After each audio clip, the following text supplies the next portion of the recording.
Tonight's broadcast of TSC Touch. Good evening, everyone, and welcome into Celina Stadium, where tonight 2-2-1 ball clubs, the Celina Bulldogs and the Wapakoneta Redskins, will do battle to see who can get above 500 inside the WBL. I'm Dan Hirn along with Paul Sadler. Paul, a couple of good defenses on the field tonight, facing off, and each one of these teams trying to get to 2-1 inside their league. Yeah, both teams kind of pretty similar type ideas where the pretty proficient offenses and defenses are just good enough to be able to keep things dangerous. Then the guy that's under pressure right now is Billiger. He escapes and he'll get to the near side of the field.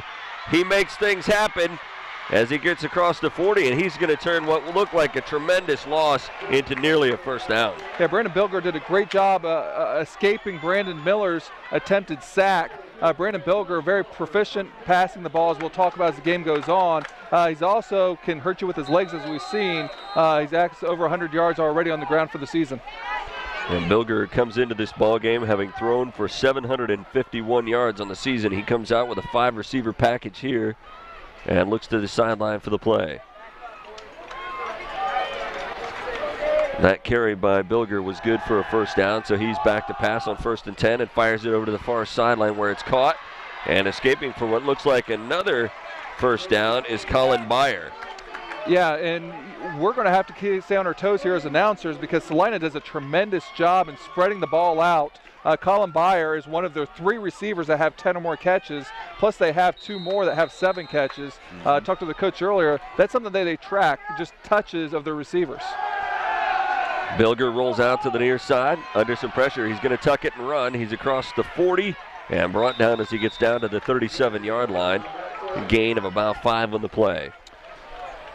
And quickly, let's go ahead and introduce the starting linemen here for Celina. At tackles, junior Alex Giesich, senior number 56 Kyle Fortcamp. At center, Matt Busher, and at guard, Sean Hoots and Kevin Lockwood.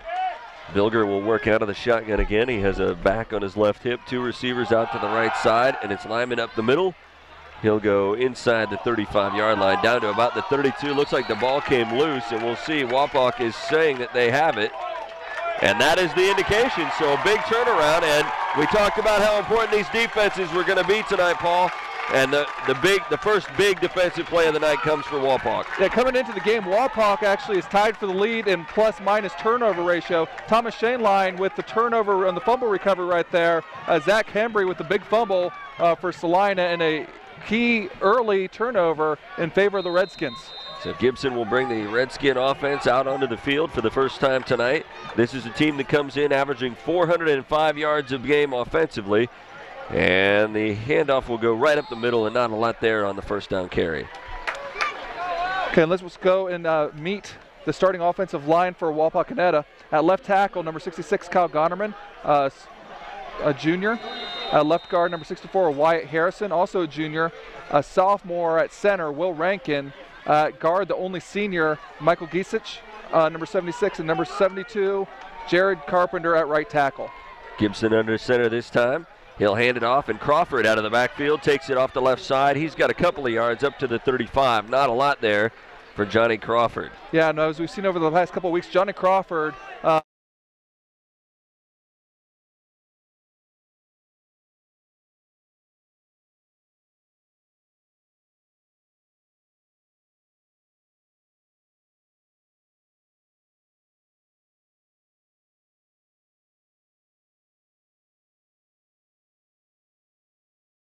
all-purpose yards. Gibson out of the shotgun now. He'll keep it himself. Under some pressure, he is going to be stacked up and sacked back at the 32-yard line. Yeah, it's a miscommunication on that play between him and Jensen Miracle. Looks like he wanted to hand it off, but they were going to go the wrong way. Some definite confusion on that play. So for the Bulldogs, that is best-case scenario when you give the ball away like that, and their defense was able to stop them for minimal gain. And here's another look at that last play. You see Gibson looking for help and finding only green jerseys. There's the kick away by Locke, and it'll be fielded up around the 25-yard line to the 30, 35, and up the middle to the 40-yard line, and that's where Celina will start their next offensive possession. We talked briefly during that rapid-fire Celina drive the last time. This is a high-powered offense. They average 444 yards of offense a game, and a lot of that comes through the air. Yeah, definitely. Brandon Bilger, the last 2 years, set a school record as a sophomore with over 2,800 yards passing. Last year was at 2,700 yards passing, which is good enough for the second in the WBL behind someone named Matty Mock. He actually threw for more than Reggie McAdams of Elida. Bilger fires this one out to the right side, and we'll see Byer again. He'll pick up positive yards up to about the 45. So a 5-yard gain on first down. Yeah, that's Byer's second catch. He came into the game with 10 catches for 166 yards and a touchdown. Good for 11th in WBL. Byers looks to the sideline. He's got Hembry in the backfield with him. Hembry, a big offensive weapon as well, comes in having rushed for nearly 400 yards on the season. They fake the handoff to him. Bilger over the left side, and it'll be caught across midfield, and finally being knocked down as he gets to the 48 is Bader. Yeah, Bader is definitely someone that Coach Rolfus for Celina really wants to get a lot of touches. He'll get some touches on, not only catches but also running the ball as well. And that's one thing that Coach told me before the game. He wants to make sure that number 8 touches the ball. 5'10", 170-pound junior at the wideout spot. Here's Hembry off the right side, hits one blocker, and gets up to the 45-yard line, a gain of about 3 on the play. Yeah, Hembry, as you mentioned, big-time weapon for Celina, actually second in the Western Buckeye League in rushing with 131 yards a game. So that'll bring up a 2nd down and 7. And Bilger will work out of the shotgun. 5 receivers now, 2 to his left, 3 to the right. He is back to pass. His pocket collapsing, he escapes up the middle. He's got yardage up across the 40 to the 35 to the 30 down the near sideline, and he's finally going to be brought down. And the ball came loose, but it looks like he was out of bounds at about the 24-yard line. Yeah, Walpock actually got burned a little bit. Number 10, Logan Martz, came on the delayed blitz, and he wasn't able to come in and make the play. So Bilger was able to find that running lane and took it up the left sideline for some big yardage. So far, what we've seen out of Bilger is he doesn't go down easily. Here's another look at it. There you see that delayed blitz. Got picked up nicely there, and he was able to find and make a cut and a nice play downfield, block downfield. Hembry off the right side. Another time the ball came loose there, but it looks like the play was dead. And I do want to check that. It was actually Bader on the touch right there. And it looks like Celina's having a little bit of problems holding on to the ball. They've had 1 lost fumble already and 2, near fumbles here already on this drive. Weather conditions are not, this is about perfect. Yeah, it rained earlier in the day, but I was out on the field, and field conditions are perfect. It's starting to feel like football weather, Dan. Bader in motion, and Bilger steps up, fires it off to the right side. Byer coming back to it, makes the grab. And it looks like he's going to be brought down just inside the 10-yard line at about the 8. Had great timing on that comeback route. Byer was on his break back, and the ball was in the air. And, that's exactly how you practice it. The coaches love to see the timing work out the way it does. And a very impressive-looking drive here for the Celina Bulldogs. So 1st down and goal. They mark the ball at the 7-yard line with 6 minutes to play here, first quarter. Bilger will work out of the shotgun. He has a couple of wide receivers to each side, and Hembry in the backfield with him. There's the snap. Handoff, Hembry up the middle, and down to the goal line. There's the indication, and Celina is going to get on the board first. Yeah, and Hembry, that would be his 6th touchdown on the year, which is amongst the league leaders in the Western Buckeye League, and the Bulldogs draw first blood. Here's another look at it. There you see Hembry out of the shotgun. Slides over to the near side and takes it in. So that'll give Celina the 6-0 lead. And Bader is out to attempt the extra point. We will say his name several times tonight. Wide receiver, defensive back, and he also does the kicking. That kick is a line drive. Look out, band. That one gets through. So Celina with the early 7-0 lead, 5:43 remaining here in the first quarter, and you're watching high school football on TSC. So, You think just because you're from a small town, you can't have everything that the big towns have? Wrong. At TSC, we offer over 300 digital cable channels to you right here in the heart of the Midwest. Surprised? Don't be. We're TSC. No contracts, no gimmicks, and everything is straightforward and down to earth. Order your digital cable package today, and the HD is free. Now you're talking smart.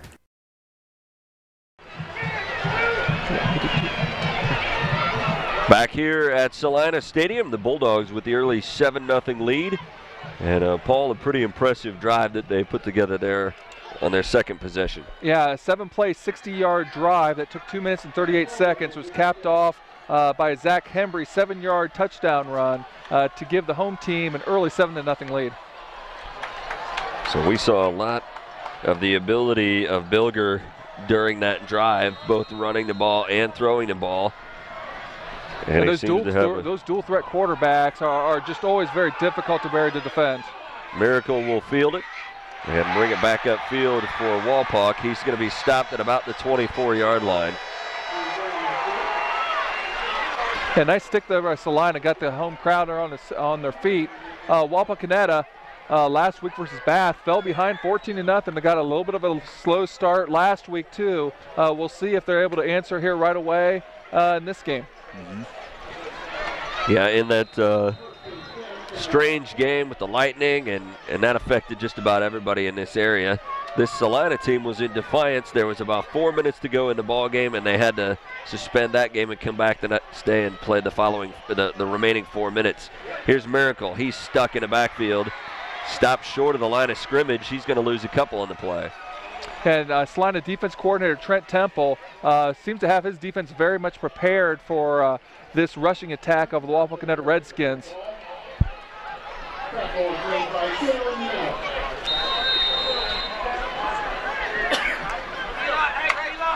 Here you see tremendous pursuit there. Brandon Hoffman able to really turn the play inside, number 11 linebacker for Celina. Second play of this drive for the Redskins. And a handoff off the left side. This time Miracle does make positive yards, gets up to about the 25-yard line, so a gain of 7 on the play. Yeah, and you don't want to see that. You were able to have a negative play there, and that's just too much yardage to give up. However, because you had the negative play, this does give a third and relatively long, a 3rd and 6 for the Redskin offense. Kyle Gibson has thrown sparingly, only 27 times this year, but he's completed 21 of those 27 passes.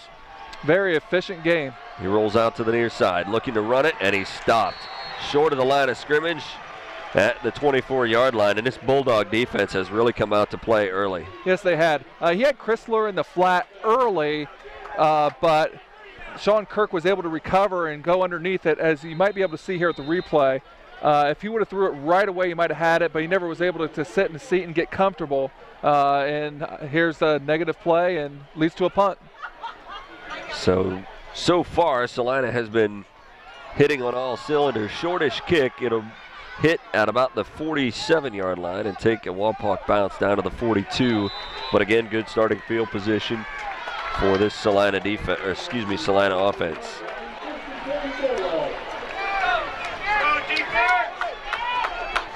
Seven 0 Celina with the lead. Yeah, and this Wapak defense has not been off the field much so far in this game. Yeah, so far it's pretty dominant here in the statistics. Celina has 88 yards versus Wapak's 3, and they're also controlling the tempo here with this no-huddle offense. Hembry takes the handoff, goes up the middle, and he'll go down at about the 44-yard line, so gain of only a couple on a first down carry. And they run the ball just enough to keep it off balance with Hembry between the tackles. Otherwise, what they really like to do is have Bilger back there, spread the ball around, and you have to defend his legs as well. 5 receivers set, 2 to the left, 3 to the right. Bilger back to pass. Fires it out left side and incomplete. He threw it behind Lyman. Yeah, definitely some miscommunication there. Lyman running kind of variation on an out and up, and it really looked like Bilger was looking for him to break that route off toward the sidelines. You know, in these spread offenses where you do a lot of reads, you know, you do get that from time to time where, you know, they're not necessarily seeing the same thing. Not much of a rush there that time by the Wapak defense. Bilger rolling out this time out of the shotgun. He's getting pressure from behind, fires it, and it's caught up across midfield to the 43-yard line. That time, Cody Vogel with the catch. Hey, Cody Vogel, coming into the game, was third in the Western Buckeye League in receiving with 268 yards. Also has 4 touchdowns, and that is his 12th catch on the year. Here's another look at that last play. Big third down pickup right there on a 3rd and long. And, you know, you see Bilger not threatened at all with pressure. He's under pressure this time, fires it over the middle, and it is incomplete off the hands of Vogel, who went up in the air to kind of get a hand on that one, but could not pull it down. No, and sometimes you just kind of hold your breath when you see they're so exposed, and Alex Greavy did come in there and put a bit of a lick on him on that shot. A lot of hands on hips on the Wapak side defensively. They've been out there most of this first quarter. Bilger, handoff, Hembry up the middle. He runs into a pile at the 40-yard line, a gain of 4 on the play. Yeah, and then the big guard, Sean Hotz, the 6'3", 285-pound senior leading the way there on the pulling guard. So that'll bring up a 3rd down and 7. And Celina just converted on a 3rd down and 8 on the last series. And with this offense, a 3rd down and 7 is not that far to go. Bilger back to pass, looking, getting some pressure, fires it out to the right side, a little bit short, but it looked like Vogel got his hands underneath it, and they'll give him credit for the catch at the 30-yard line. It would be enough for a 1st down. Yeah, this got to be frustrating to the Wapakoneta defense. You know, this is the 2nd time in a row they've had them in a 3rd and relatively long, and here's another look at that Bulldogs last are able catch. to pick it up. Right now, they're not able to get Bilger out of his comfort zone, and he's throwing, you know, the ball where it needs to be. That one was pretty close. Yeah. You know, good job getting his hands underneath the ball there by Vogel. Man in motion, that's Bader. He will take the handoff and go up the middle and gets inside the 30-yard line down to about the 27. Now, Paul, when you were pouring over stats before this game, you mentioned that Bader does have some carries already this year. Yeah, Bader, they want to be able to touch the ball in a variety of ways. He had 10 catches coming in, but he also had 13 rushes. There you see kind of the counter to a jet sweep. You see a lot of schools will run that receiver, and the jet sweep is just running full speed with the handoff. In this case, they actually pulled the backside guard and tackle and tried to run the counter, and Wapak not really fooled. Wapak saw that last week as Bath used that play on occasion. Not this version of it, but the end around. This pass incomplete. And another 3rd down. And again, 3rd down and 7. You know, something that I'm kind of seeing as kind of a pattern here from Celina. You know, that's about the 3rd or 4th time we've seen them kind of target, you know, the comeback or out route at about 10 yards.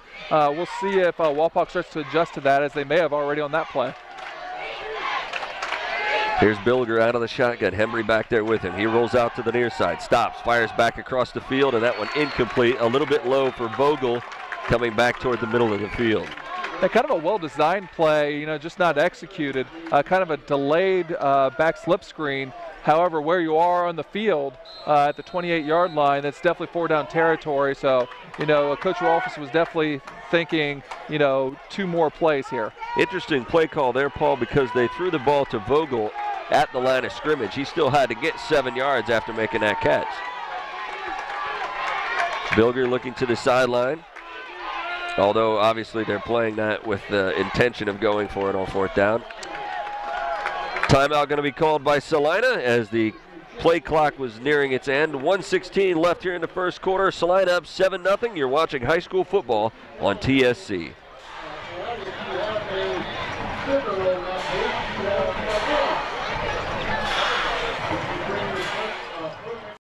When you see an orange truck, you think G.A. Windsor & Son Company.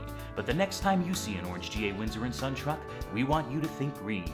Why green? Because G.A. Windsor & Son are the original recyclers. Using a modern fleet of trucks, G.A. Windsor & Son Company collects food co-products from restaurants, food retailers, and food manufacturers in Ohio, Indiana, Michigan, and Kentucky. These food co-products are used to manufacture quality livestock and pet care feed ingredients. So the next time you see an orange G.A. Windsor & Son truck, think green. Bilger out of the shotgun, back to pass, getting some pressure, steps up, and he is going to be sacked. This time Wapak able to corral him. They've had a lot of problems in the past, but they come up big on a 4th down and 7. Again, the safety blitz this time. Cody Morgan, the sophomore, coming in and getting the Bilger before he had a chance to be able to make a play. Big 4th down stop, and maybe a little bit of momentum going in the Redskins' favor. So with 1:10 remaining here in this first quarter, the Redskins will start out with their best field position of the night at their own 35-yard line. But they've had a tough time going so far. They've been 2 3 and outs and only have a total of 3 yards in their 6 plays. Gibson under center. He looks to pass. He fires it deep down the near side, and it is caught by Crawford. Did he stay in bounds? He did. So he will be inbounds up to the 35-yard line on the near side of the field. And if you need a big play, get the ball to Johnny Crawford. Crawford was getting some press coverage. I know, you kind of mentioned before that Gibson doesn't throw the ball all that often, but for a Doug Fry team, he actually throws the ball a decent amount, and he's been very, very efficient. Only 6 incompletions for the entire year. Crawford checks out of the ball game here. Miracle off the left side. He's going to get stacked up as he gets to the 30-yard line, but fights his way forward to about the 27. And let's take another look at Johnny Crawford hauling this one in. Nice 3-step drop. Got Gibson in, a flow. And again, a great job. I was watching Crawford right off the line. Was able to beat that press coverage, very, very quickly. Well, this is a very intimate setting. He almost had to watch out for us when he was running that route. We're pretty darn close. Gibson hands off Miracle off the right side, up inside the 25-yard line, down to about the 21, and that'll be enough for a Wapak 1st down. And this is the type of offensive line play that Doug Fry wants to see. There's been not only a little bit of movement, but probably a little bit of nastiness in a good way, if you know what I mean, Dan, where, they're playing with a bit of an attitude. And because of that, they've been able to get a lot of movement. We'll see if they're able to continue that. But, this is the best I've seen in these 2 plays, Wapak's line play so far. It's strange, but I knew exactly what you meant. Here's Crawford off the left side. He'll be stacked up. Looks like he may have been stopped short of the line of scrimmage. He has lost a couple on that play, so 2nd down and 12. Yeah, Quinn Giesick, the leading tackler for Celina, in the play there. Looks like Celina's done a pretty good job in getting some penetration. That's the final play of the first quarter, and after 1 quarter of play, it's Celina 7 and the Redskins nothing. You're watching high school football on TSC. When you think of protecting your assets, there's more than just your home and car. There's also your life and your family's future. Ensure those you love most are taken care of with protection planning. Life changes and opportunities occur. Look to someone you can trust with a customized approach. Minster Bank's Private Wealth Management Group, investment and insurance products. Not FDIC insured, may lose value, no bank guarantee. Tonight's broadcast of TSC.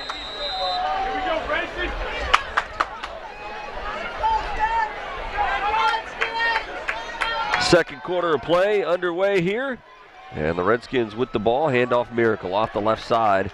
He'll get down inside the 15-yard line to about the 13.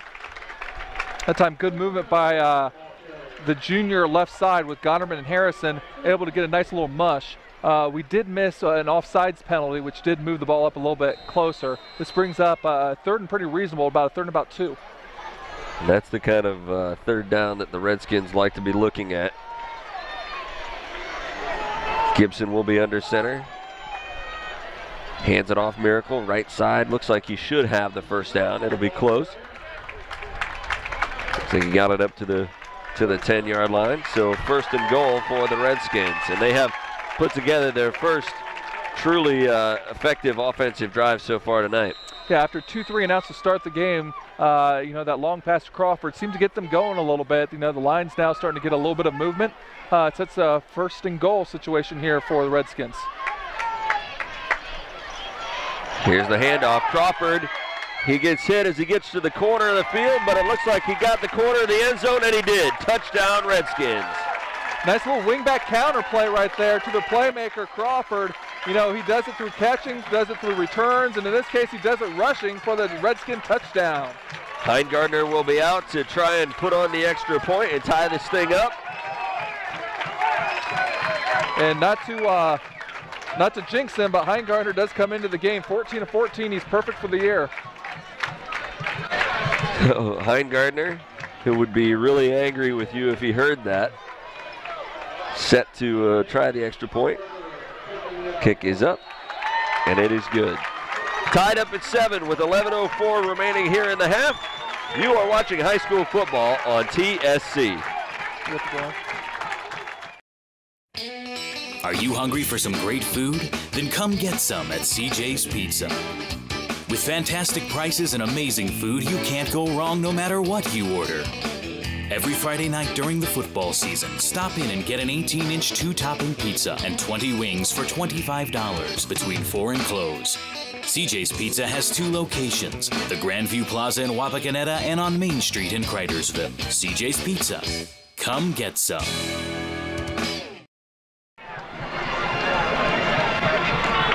Tied up at 7 apiece as the Redskins put together their best offensive drive of the night, Paul. Yeah, 5 plays, 65 yards, spanning only 2 minutes and 6 seconds. Capped off by Johnny Crawford 10-yard run, where the key play was also by Johnny Crawford on a 31-yard reception on the pass from Kyle Gibson. That looked like a completely different Redskin offense that came out for that third possession than the 2 that ventured out there the first 2 times the Redskins had the ball. Celina with the return, and a leaping jump by Jack Heinders. I'm not sure he gained anything by doing that, but... No, but just kind of piggyback on what you were talking about, I think you got to credit some of the defense for both teams. Both these teams are very capable offensively, but the defense, on both teams are very capable of making stops and causing turnovers. Bilger will go to work out of the shotgun. 4 receivers for him, and he'll have Hembry back there with him on his left hip as he stares to the sideline for the play. And Walpock mixing up the coverage now. Looks like they were man-free. They might be shifting into some sort of blitz right now. Hembry switches sides. Back to pass, and the throw out there to Hembry, who would have had some turf to cover had he been able to corral that one. That ball a little bit out in front of him. That might have actually been the opposite. They might have had a blitz called before because they definitely fell back into man-free there defensively for the Redskins. Hembry has caught a few passes so far this year. Yeah, he has 7 coming into the game and a threat to run and catch. Bilger rolls out to the near side, feeling some pressure. He fires it deep down the near sideline, and he overthrows his intended receiver. He was looking for Colin Byer on the near sideline.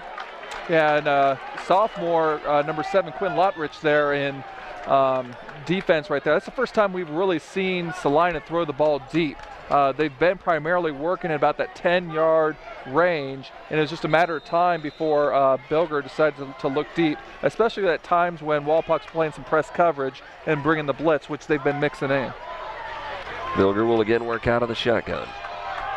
Back to pass on a 3rd down and 10. Fires it over the middle of the field, and it's caught. Byer up across the 35, has the first down to the 37-yard line. And that kind of play right there, excuse me, that was Cody Vogel, wasn't it? Number 3. But that's the kind of play that is going to get. Yeah, and you can see Vogel there on the crossing pattern against man-to-man defenses. You really want to make them run. So he's going from one side of the field to the other and was able to pick up yet another long third down conversion for the Bulldogs. Those are demoralizing for a defense. Here's Hembry up the middle. Yeah, not a whole lot there. He'll get maybe a yard on the play. 2nd down and 9 coming up. As you mentioned, our seats, we're about at the 50-yard line, about 5th row in the very cozy confines. We're right here. We can probably hear Coach Patterson call the defensive calls here for the Redskins. This time, Hembry back there with Bilger, and the handoff up the middle, not much going. Bader also in the backfield with Bilger to start that play. Yeah, nice job coming up from his linebacker position. Brandon Miller, again, 2nd leading tackler, one of the leaders in the WBL, 2nd team last year player, one of the returnees for this Walpock defense that they're really counting on, stepping up with another big play. 3rd down and 8 coming up now. Hembry in motion in the backfield. Bilger back to pass, feels some pressure, fires it left side, and it is caught for another third down conversion. This one up across the 40-yard line as Bader makes the catch and gets it into Wapak territory down to the 40-yard line. It's got to be very, very demoralizing. Watch that time Bader, again, cut off his route about 10 yards, kind of like where they've been working at, and he was able to lose his defender, Dietering, for the Redskins. And then, as you said, just another big third down conversion on 3rd and long. First down and 10 at the 40-yard line. Bader in motion. They fake it to him this time. Handoff Hembry off the left side, and he'll get down close to the 35-yard line. Gain of about 4 on the play. Interesting play there. A lot of times you don't get crossing back action when you're in single back. But in this case, they had the fake jet sweep. So that's the second time we've seen some sort of counter off the jet sweep. One time it was an actual counter to Bader. This time it was just a fake and then got the ball back to Hembry. Bilger will work out of the shotgun here. 2 receivers to his right, 2 to the left. Fakes the handoff, passes left side. It's caught, and first down yardage inside the 30 down to about the 25-yard line. Making a catch on that one was Moriarty. Andrew Moriarty, the senior wide receiver. And Bader with the key block there on that quick screen. That's something that, Coach Rolfe has told me beforehand that I was kind of surprised we haven't seen a whole lot more. You see Bader with a great block there. Is they want to be able to monitor their touches. Moriarty hadn't been targeted yet, so he made sure he got those touches there with that quick screen. Ball Spotted at the 21-yard line. Fake the handoff, again out to the left side, and this time Moriarty can't haul it in. That looked like exactly the same play. It was. They must have really liked, how it went that time. Bader actually got a little bit of a breather that play. They had Lamone, as the blocker that time instead. Sometimes teams in football are reluctant to go back to a successful play so quickly. Sometimes it's a good idea. If it's successful, why not go back to it before they go back to the sideline and, talk about how to defend it. So Bilger will work out of the shotgun. And Paul, just looking at the highlight plays so far in this game, it's almost surprising that it's a tie game as long as this Celina offense has been out on the field. Bilger back to pass, left side. Looks like it was caught by Bader, and that's going to be down to about the 10-yard line, and it should be a first down. And what Celina is doing quite a bit that we mentioned, again, it's that 10-yard little comeback route, but kind of watching a little bit closer. They're usually doing it in a tandem route where person is going vertical, then the second one breaks it off. And sometimes it's the inside receiver that breaks it off, sometimes it's the outside receiver. You saw in the replay that looked like a catch. This time fired out left side, and it'll be caught down inside the 10-yard line by Bader, down to about the 7. Second down and goal coming up. Yeah, there's the quick Bulldogs. screen again, run to the left. This time it was for Bader. The crowd wanted a pass interference because there's definitely blocking before the ball was there. However, if the pass is behind the line of scrimmage, you're allowed to block downfield even when the ball is in the air, and there is no offensive pass interference. Second down and goal from the 8-yard line, and this is where these offenses get kind of scrunched up because there's not as much room to work with. Left side, that one incomplete. I would tend to agree. However, the way Celina's been running theirs, they haven't been that vertical. Mm-hmm. They can still run that 10-yard little out or comeback that they just tried to do so there. They can also run their screen pass games. However, true to your point, defenses don't have to feel as threatened to get beat deep because there's not that much more deep behind them. And unfortunately for Wapak, it's a third down and long situation again. That's right where Celina wants to be. Yep. They will take a timeout here with 7:14 remaining in the half and a tie ball game here in Celina. You are watching high school football on TSC. Who do I call? Since 1946, home and business owners have trusted Frost Roofing to help make the best roofing decision for their home, building, and budget. Do you guarantee your work? With an industry-leading 50-year labor and materials guarantee on select CertainTeed shingles, Frost Roofing has you covered. So, what if I decide to move? Frost will transfer this incredible warranty to the new owners, increasing the value of your home. Church, home, or business, Frost Roofing offers you the comfort of knowing your roofing system is guaranteed by a professional roofer.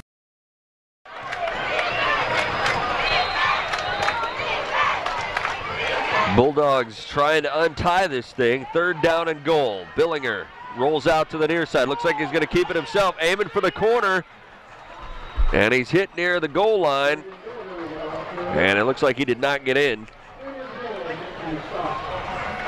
That time Bilger running to the right there was not able to get the ball in. Brandon Miller able to come in and make the play here. Looks like Celina is going to attempt a field goal. Remember, Bader is not only a big player for them offensively, he's also the place kicker. His first extra point looked kind of ugly but was good. It's got kind of a funky angle here. Ball spotted at the 3-yard line.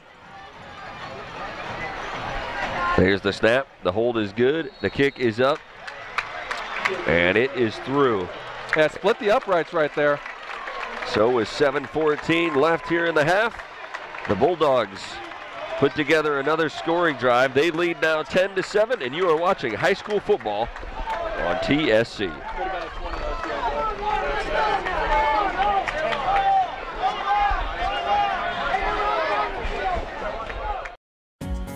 Owen Kitchen and Bath Showroom has been family owned and operated since 1990. We can help you from start to finish with your entire project. Let one of our professional designers put the final touches on your project. Owen Kitchen and Bath now has 2 showrooms to better serve you in Wapakoneta and Lima. Owen Kitchen and Bath, cabinetry that will take your breath away at prices that won't.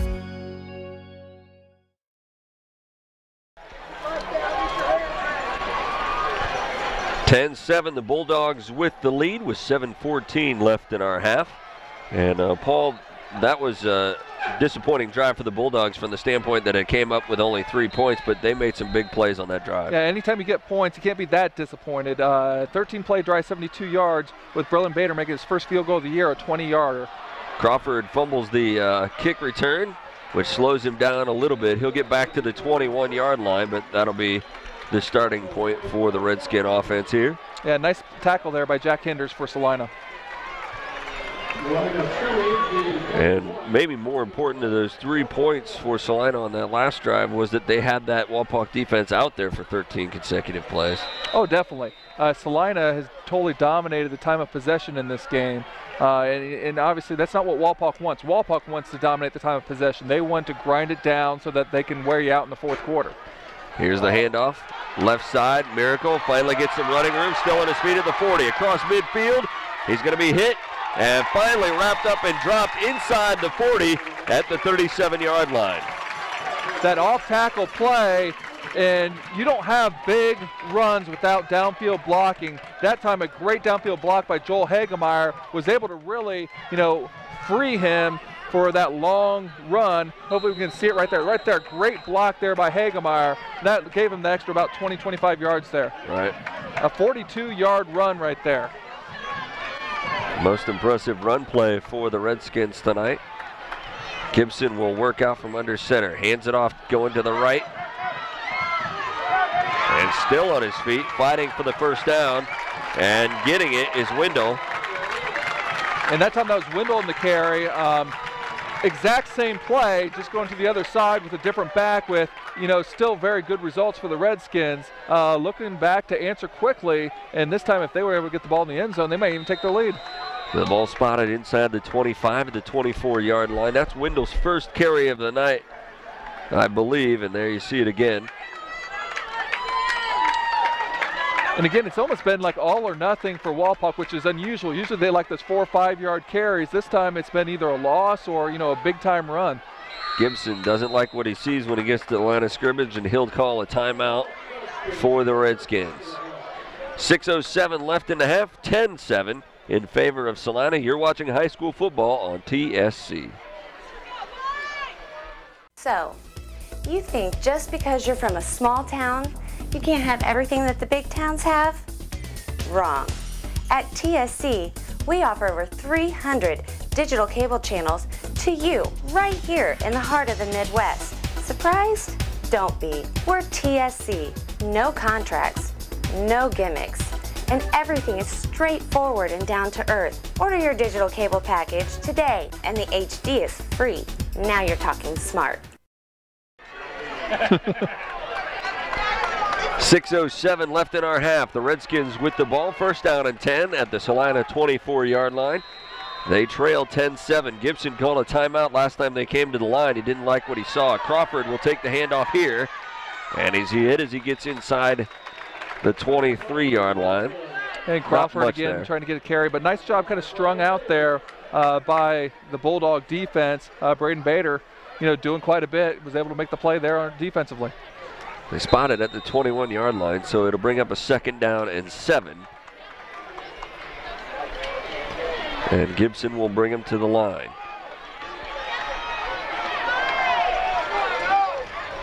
Handoff.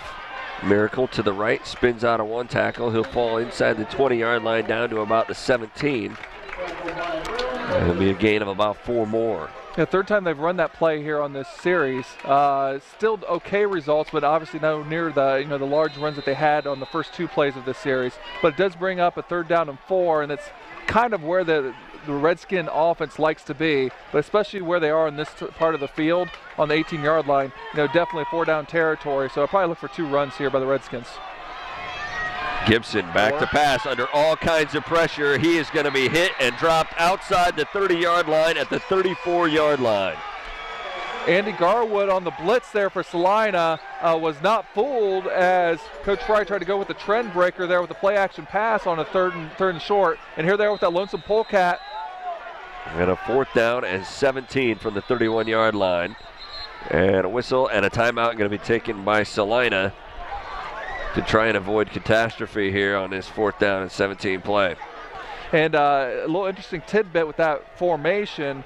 Obviously, Coach Fry, longtime coach of St. Mary's before he came to Wapakoneta, actually ran that formation for a game-winning play at the last play of the game, running that formation to, I believe it was his son that caught the pass. Is that right? Touchdown to give St. Mary's the win over Celina. So Celina taking the timeout here. Let's take another look at that last play. Doing a little play action. They've run that play a couple different times, but Gibson never really had a chance. Totally unblocked from the backside, and Celina with a big sack to take it from 3rd and short on the 18-yard line. Now they're all the way back to the 31-yard line for a 4th and 17. We'll see if Coach Fry decides to use the lonesome polecat formation or go more traditional. Looks like he is going to go more traditional here. And I would keep an eye on number 23, Johnny Crawford, here on the near side. Crawford had to chase Coach Fry off the field there on the near side. Gibson lobs it out left side, and it is going to short hop Crawford at the 30-yard line. He would have had, at the 20-yard line, he would have had some distance to cover even if he had caught that ball. But as it sits, it's a turnover on downs for the Redskins. But what they were looking for is he had enough cushion, and he's a good enough athlete. If they were able to connect there, now you have your best athlete one-on-one in open field. Right. And especially at the high school level, you kind of have to like your chances, if you're able to make that connection. So Celina will get the ball back. They'd put together a 13-play drive on their last possession, and here's a catch over on the near side around the 35-yard line. That was Cody Vogel on the reception that time. And Dietering with the tackle right there on the coverage. That's kind of an area we haven't seen Celina operate a whole lot. A little 4 or 5 yard little out. We'll see if they get a little bit more aggressive. 2 receivers to each side. Bilger left side, caught up around the 45 and brought down from behind at the 49-yard line is Byer. Yeah, nice little play right there. Smirgy with the tackle from behind for the Redskins. And we're going to see a replay right here. Nice little sidestep, be able to gain about 7 extra yards here, and Celina's right back up on the line. When they get that momentum going. Bilger fires deep left side over the head of Bader and out of bounds. So an incompletion brings up 2nd down and 10. Something we've only seen Bilger throw deep twice, and he's kind of been off target. Looks like he's a lot more comfortable throwing at about that 10-yard range, and maybe that's kind of by design why Coach Rolfus has able to, first of all, have a more accurate year here from Bilger, who's really cut down on his interceptions. Under 4 minutes to play here in a half. Bilger left side, and that pass incomplete. Looking for Byer over here on the near side, and it short hopped him out about the 43-yard line. Here's another look at it. So we're in a little hitch pattern. We've seen several of them be kind of low, definitely catchable. There's a flag on the play here for an illegal chop block on the Celina Bulldogs. So that's going to push them back a little farther. The flag's at the 45-yard line. We'll see where they spot this one. It's going to move them all the way back inside the 35-yard line. Put them down at the 30. So they have a distance to cover here. Well, they sure do. That's a huge penalty. Looks like a spot foul because it's going back, even further than the 15 yards. So, this is going to bring up a second down and nearly 30 for the Bulldogs. Yeah, the Bulldogs need to get to the other side of the 50 to the 41-yard line for the first down. Second down and 29. Bilger left side and off the hands of Beyer at about the 40-yard line. That one hit him right in the paws. Yeah, second time we've seen on this drive, Bilger somewhat, betrayed by the hands of his receivers, but that's going to happen. When you throw the ball that many times, you're not going to catch them all, but very accurate pass right here on the move. One thing we haven't really seen a whole lot since the first drive is Bilger running the ball from the pocket. Don't know if that's by design or if he's just feeling more comfortable. One thing I would say is he's not been pressured a whole lot here. Celina's been pretty good here on 3rd and long, but I'm not sure about 3rd and this long, Dan. Back to pass, Bilger, pump fake, still looking downfield. And he fires it left side and short hops his intended receiver, Moriarty, over there at about the line of scrimmage. So yeah, and they tried a little stop and go there with Bader, try to see if it was deep, very well covered by Wapak. Bilger very intelligently decided not to just throw it up for grabs. So they live to fight another day, and as we see the punt team here for the Bulldogs. So that chop block penalty, a tremendous turnaround for the Redskins as that pushed the Bulldogs back into a second down and 29. Here's the kick away, line drive kick. It will be fielded at about the 25. Crawford with a stiff arm fights his way up to the 30 to the 31-yard line, and that'll be all for Johnny Crawford. Good open field tackle there. Jack Hinders again in special teams with a tremendous tackle. Crawford, as we mentioned, is very dangerous on returns. He's leading the Western Buckeye League with averaging 24 yards on a punt return. So the Redskins have 3:19 to work with here in the half and about 70 yards to cover. This isn't, they're not a move the ball rapidly kind of offense, but no, but there's plenty of time here. left, plenty of time, and you have a couple timeouts left, although they are coming out in their spread formation out of trips. Gibson out of the shotgun, looks to the left side, gets some pressure, he's going to run it.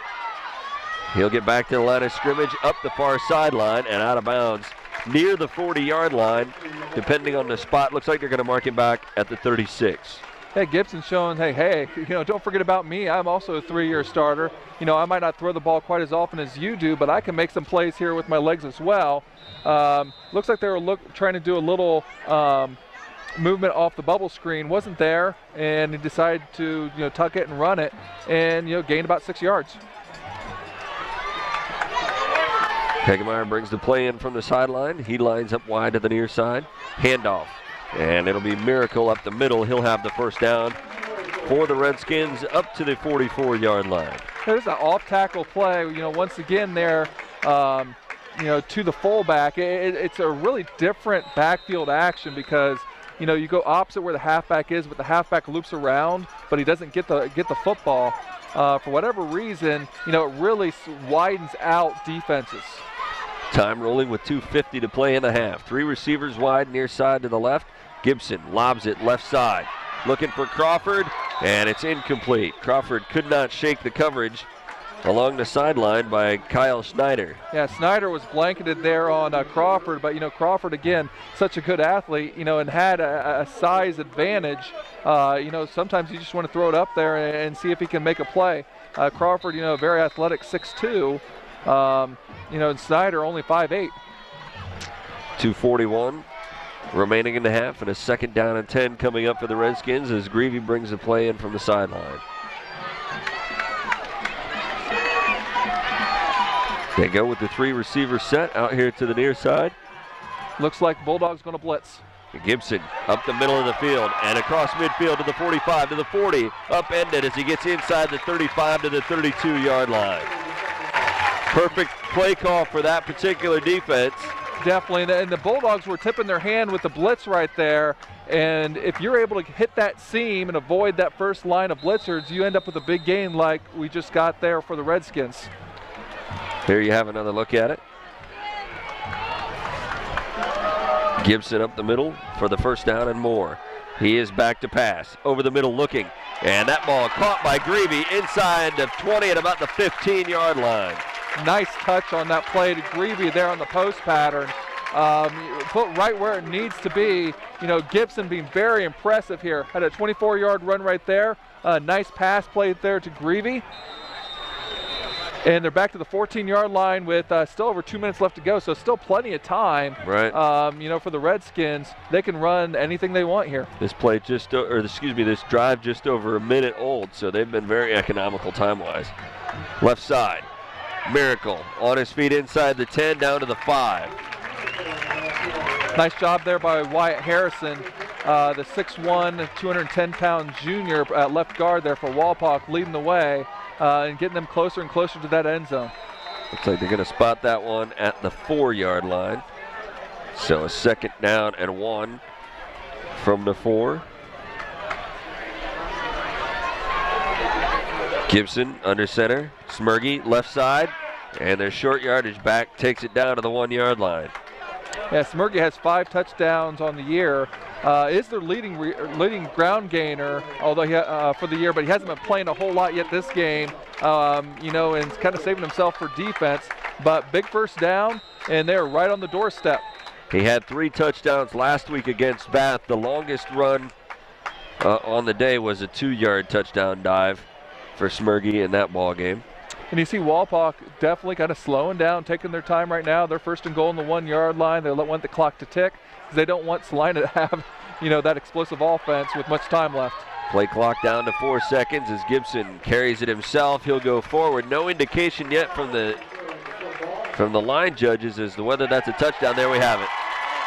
So the Redskins put together an impressive drive. They started at their own 31-yard line and get into the end zone to answer that field goal from Celina and take the lead.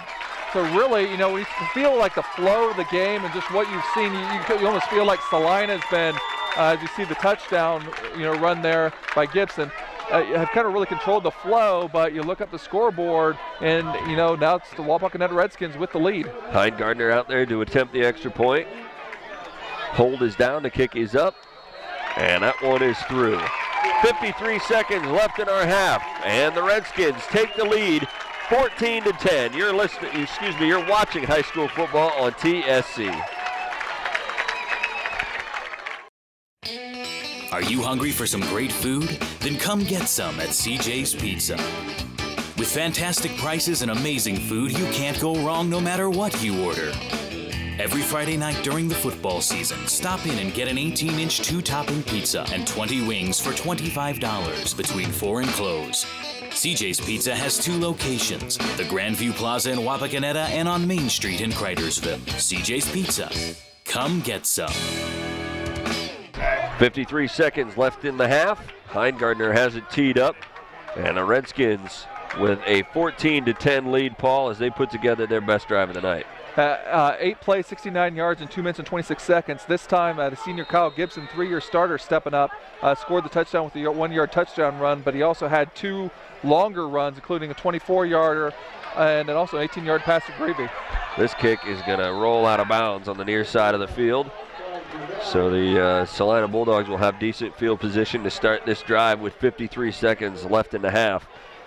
Yeah, with this passing offense, you think that, you know, this is definitely a lot of time, but they haven't really been a threat to throw the ball downfield. Plus, they don't have any timeouts left in this half.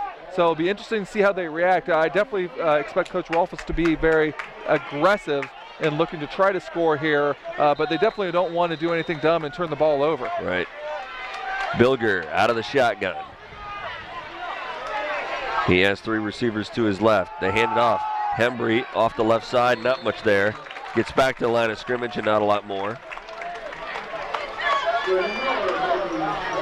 Not sure exactly what that play call was intended to do. You know, that's the same idea. You don't want to do anything and turn the ball over. And you never know. Hembry's the second leading rusher of the WBL. You know, he might pop one, then you might change your attitude. 30 seconds remaining. They give it to Hembry again, left side. This time, about 7 yards on the carry as he gets up across the 40 to the 43-yard line.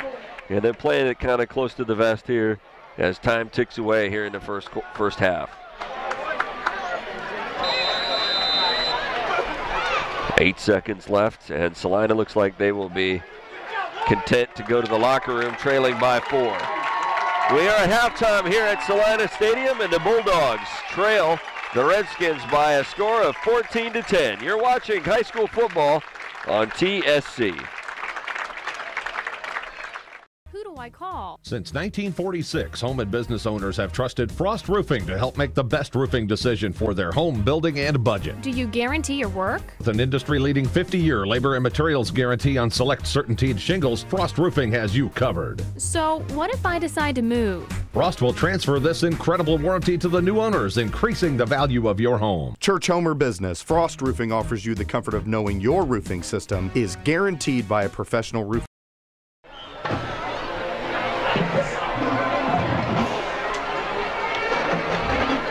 Halftime here in Celina, and the Bulldog Marching Band performing as the Redskins, with a late touchdown, took a 14-10 lead in what we talked about early, Paul, was should be a pretty good defensive contest, and what we've seen so far has been. Yeah, it's been a very competitive game. You know, both offenses are pretty explosive, but they've been kept in check for the most part here by some good defensive play. Yeah, we've seen some good offensive plays, but you're going to see that because these offenses do have some talent and some playmakers. But both defensive coordinators, Coach Patterson for Wapak and Coach Temple for Celina, have a really good game plan, and they've been able to slow down the offenses here in the first half. We'll see what kind of adjustments they can do at halftime.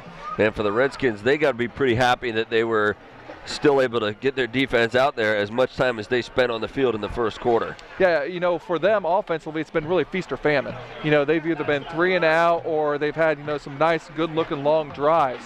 And Kyle Gibson's really been kind of the key for them to get that going, as well as the big playmaker Johnny Crawford. There were 3 touchdowns in the first half. Let's take a look at those now. Well, the first touchdown was scored by Zach Hembry on a 7-yard touchdown run, as we can see right here, going up the middle on the opening drive, or actually the second drive of the game, to cap up a 60-yard drive for the Bulldogs. Then we see here Johnny Crawford on a 10-yard run, and if you remember earlier on that drive, he had a 31-yard catch to be able to tie the score here.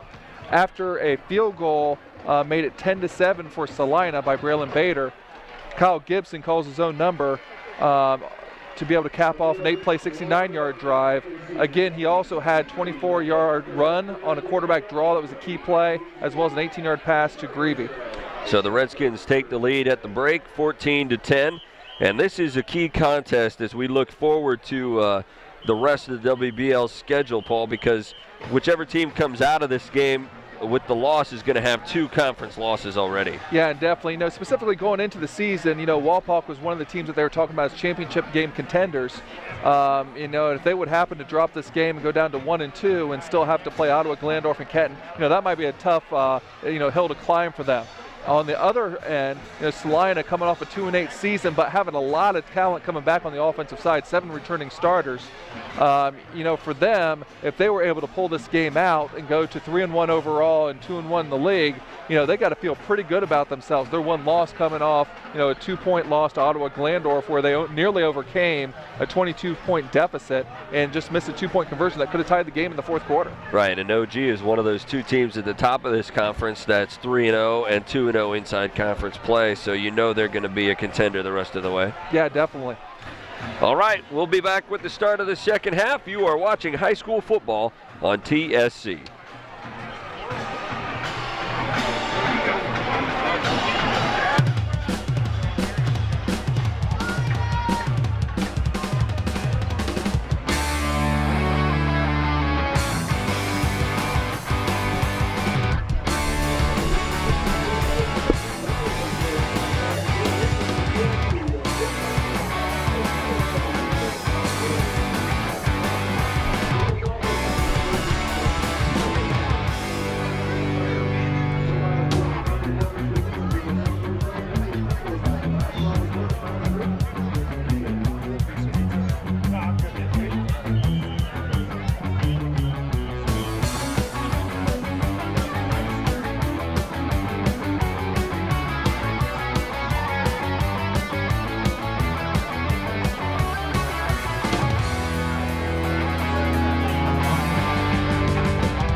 see an orange truck, you think GA Windsor and Son Company. But the next time you see an orange GA Windsor and Son truck, we want you to think green. Why green? Because GA Windsor and Son are the original recyclers. Using a modern fleet of trucks, GA Windsor and Son Company collects food co-products from restaurants, food retailers, and food manufacturers in Ohio, Indiana, Michigan, and Kentucky. These food co-products are used to manufacture quality livestock and pet care feed ingredients. So the next time you see an orange GA Windsor and Son truck, think green.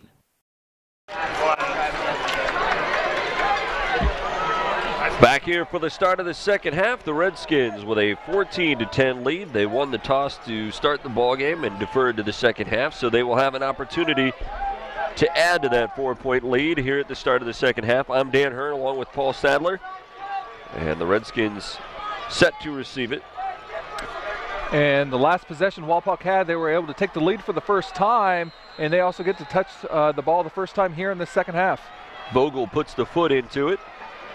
It will be fielded by Crawford on a hop at about the 15-yard line. He'll get up to the 30 and into the 32-yard line. So decent field position for the Redskins to start their first possession of the second half. And Paul, they built on things as they went along in that in the first half.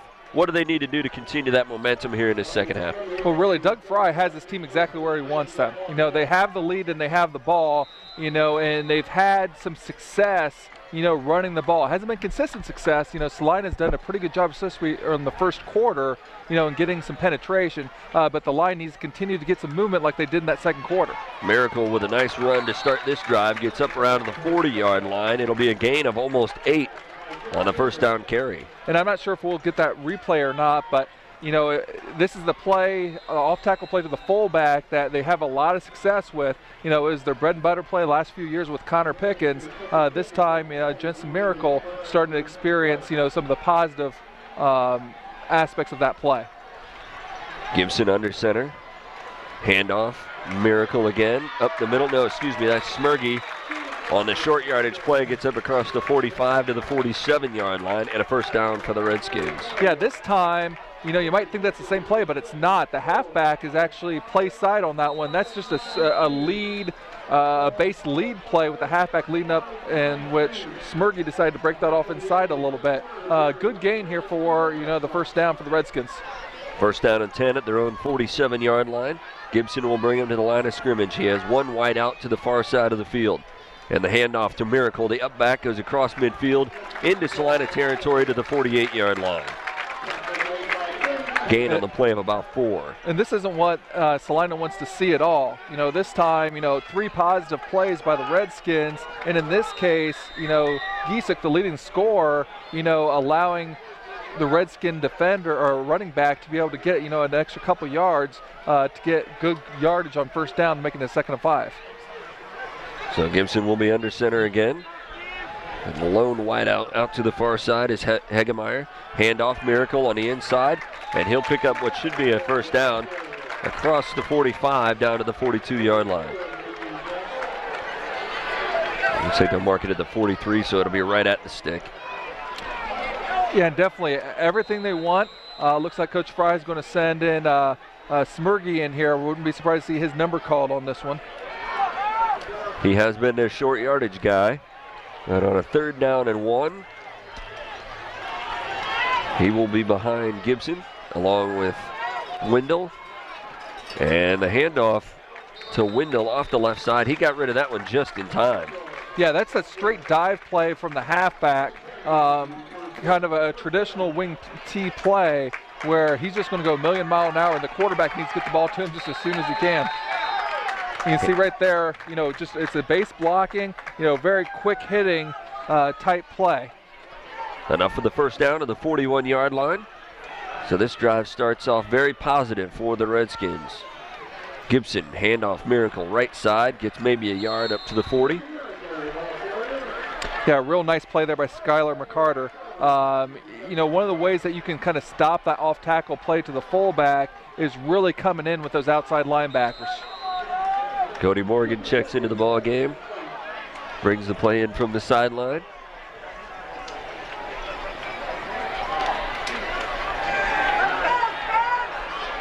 Miracle and Wendell in the backfield. And it'll be Greavy taking it. He goes around the left end. He's got some room inside the 30 to the 25, and he'll be knocked out of bounds. As he came right to the sideline camera there. And enough and more for the first down there. And Greavy, a two-way player here for the Redskins. You know, kind of like Crawford, you know, he's, you know, an explosive player that merits some touches on the offensive side. You know, that's something that the Redskins do. They run the ball very well with an 18-yard run there by Greavy. Here's another look at that play. We can see there on the inside handoff, bouncing it to the outside, and a very good opening drive here for the Redskins. Two looks at it here. He's off the left side, and it'll be Miracle. And he's going to get down close to the end zone at about the 5-yard line. This is that lead play that they ran a little bit earlier in the drive right there. You're going to see the halfback lead up, base blocking right there. Nice job by the left tackle, Kyle Gonerman, to be able to hook that end, and a nice read to bounce it to the outside by Miracle. A 17-yard gain on that play. First and goal for the Redskins. They couldn't have asked for much more than this on their first possession of the second half. 8.5 minutes left to play. Handoff up the middle. And stacked up short of the goal line. Jalen Nouse, the 6'1", 240-pound senior, talked to with Coach Temple beforehand. Said his bench press is 350 pounds, and he definitely, you know, clogged that middle up on that play. That was Smirgy on the carry for a couple of yards. And with 8 minutes left here in the third quarter, they will bring it to the line. Second down and goal from the 3. Handoff, Smirgy right side, stacked up again. He shifts and twists to the left side. They're going to mark him short of the end zone. Great effort there by Smirgy. Adam Green was right there, the linebacker coming up and making the play. But Smirgy does not stop, is able to, instead of, and that should have been a touchdown. Yeah.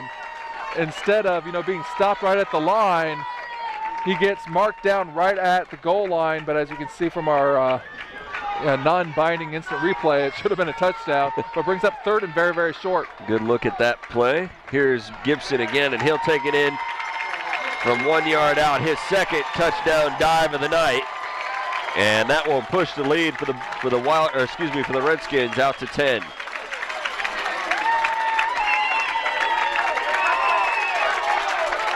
And you can't beat that for a start.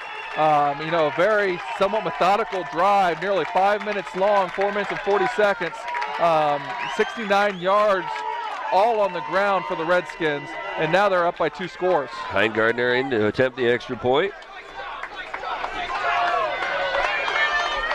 Hold is down, the kick is up, and that one is through. And so with 7:10 remaining third quarter, the Redskins expand their lead to 21-10. You are watching high school football on TSC. When you think of protecting your assets, there's more than just your home and car. There's also your life and your family's future. Ensure those you love most are taken care of with protection planning. Life changes and opportunities occur. Look to someone you can trust with a customized approach.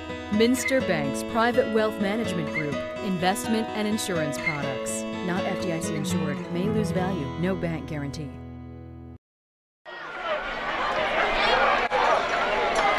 Heingardner tees it up to kick it away. The Redskins have built Paul progressively as they have gone along offensively, and that was, again, they've won up their last drive with another outstanding drive here. Yeah, that's exactly what they won. They're up to 189 yards rushing for the game as a team, and that scoring drive of 69 yards was all on the ground.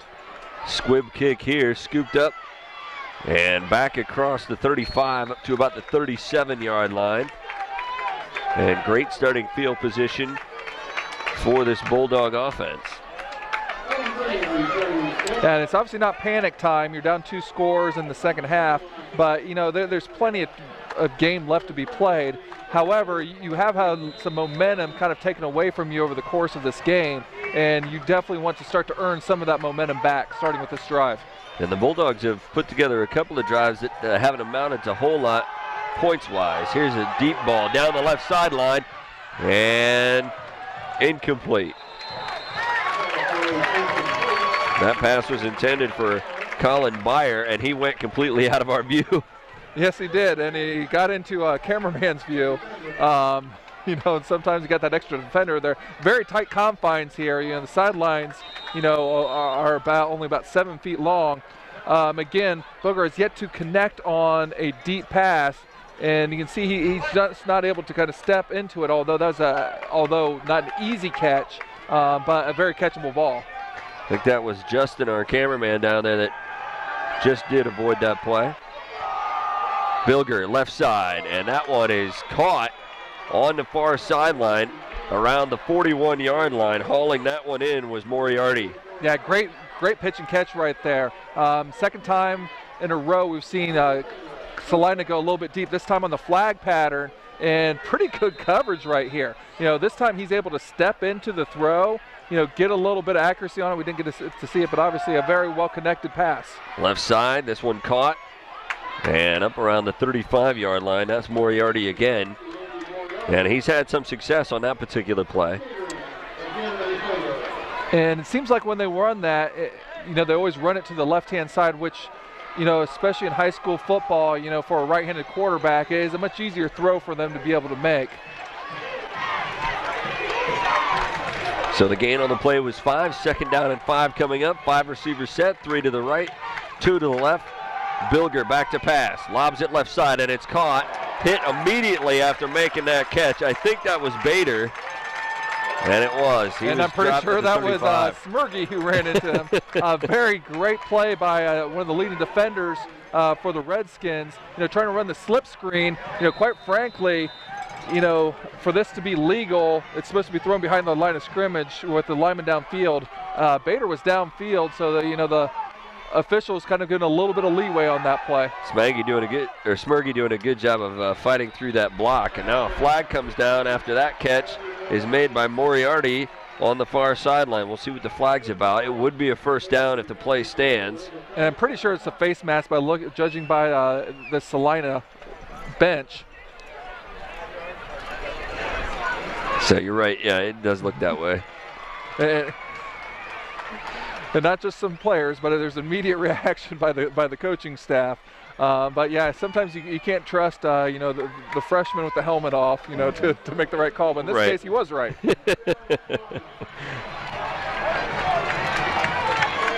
Here's a look at the end of that play. And again, tight coverage.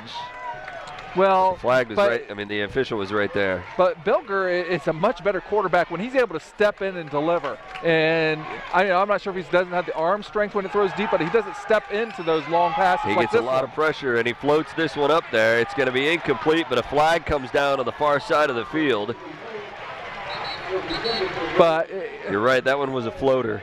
Yeah, you know, Bilger is a very accurate quarterback when he's able to step into his throws, which a lot of times when you step into those throws, they're on those out patterns and, you know, outs and comebacks and curls and so forth. But he just doesn't feel as comfortable on the fly and deeper patterns, and kind of goes off his back foot. Irregardless, you know, the flag is going to benefit Celina. And, you know, they are, you know, looking pretty good to answer this last score for the Redskins. They've definitely been helped out by a couple of big penalties against the Redskins. It'll give Celina first down and 10 at the 15-yard line. But, you know, it's not just all the flags. You know, Bilger's been pretty accurate on this drive. Here's a handoff. Hembry is going to be hemmed in and caught for a loss. And even though he didn't make the play, Thomas Shaneline, you know, really got in there and disrupted that play before. And then I believe Isaac Kirby came in and cleaned it up. So a loss of, well, actually, they give him 3 yards on that? A 3-yard gain. It'd be a loss of 3. Okay. They have it marked down on the scoreboard as moving the ball up to the 12, but he went backwards on that play. So second down and 12. They fake the handoff. Bilger rolls out, lobs it. Hembry with the catch. He's got room inside the 5. Twists, turns, and near the goal line, he is at the 2. Yeah, great job. You know, great play call. Wapakoneta not fooled on the play action, but they so didn't honor Hembry on that, as he was wide open in the flats after having the ball faked to him. You know, nice little spin move to get an extra 4 yards down to the 2-yard line. Right. Celina was down close to here before and only came up with 3 points. It's going to be imperative that they come away with at least 6. So Bilger will line up out of the shotgun. Handoff, Hembry up the middle. He reaches for the goal line. Let's see if they give it to him. No indication yet. Looks like they're going to mark him down short of the end zone. That was another one that looked like he reached across the plane before he was brought down, as we take another look at it here. He gets through there. You see the one hand go down.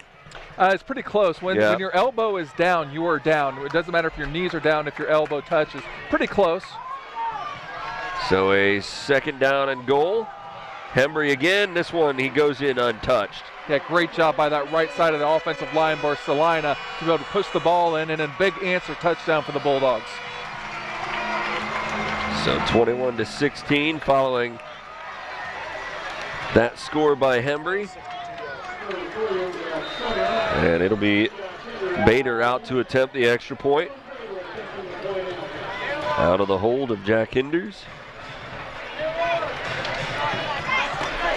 Snap is there, the hold is down, the kick is up, and it is good. So at 3:40 remaining here in the third quarter, the Bulldogs come back and answer that opening touchdown by the Redskins. They trail 21-17, and you are watching high school football on TSC. Owen Kitchen and Bath Showroom has been family owned and operated since 1990. We can help you from start to finish with your entire project. Let one of our professional designers put the final touches on your project. Owen Kitchen and Bath now has 2 showrooms to better serve you in Wapakoneta and Lima. Owen Kitchen and Bath, cabinetry that will take your breath away at prices that won't.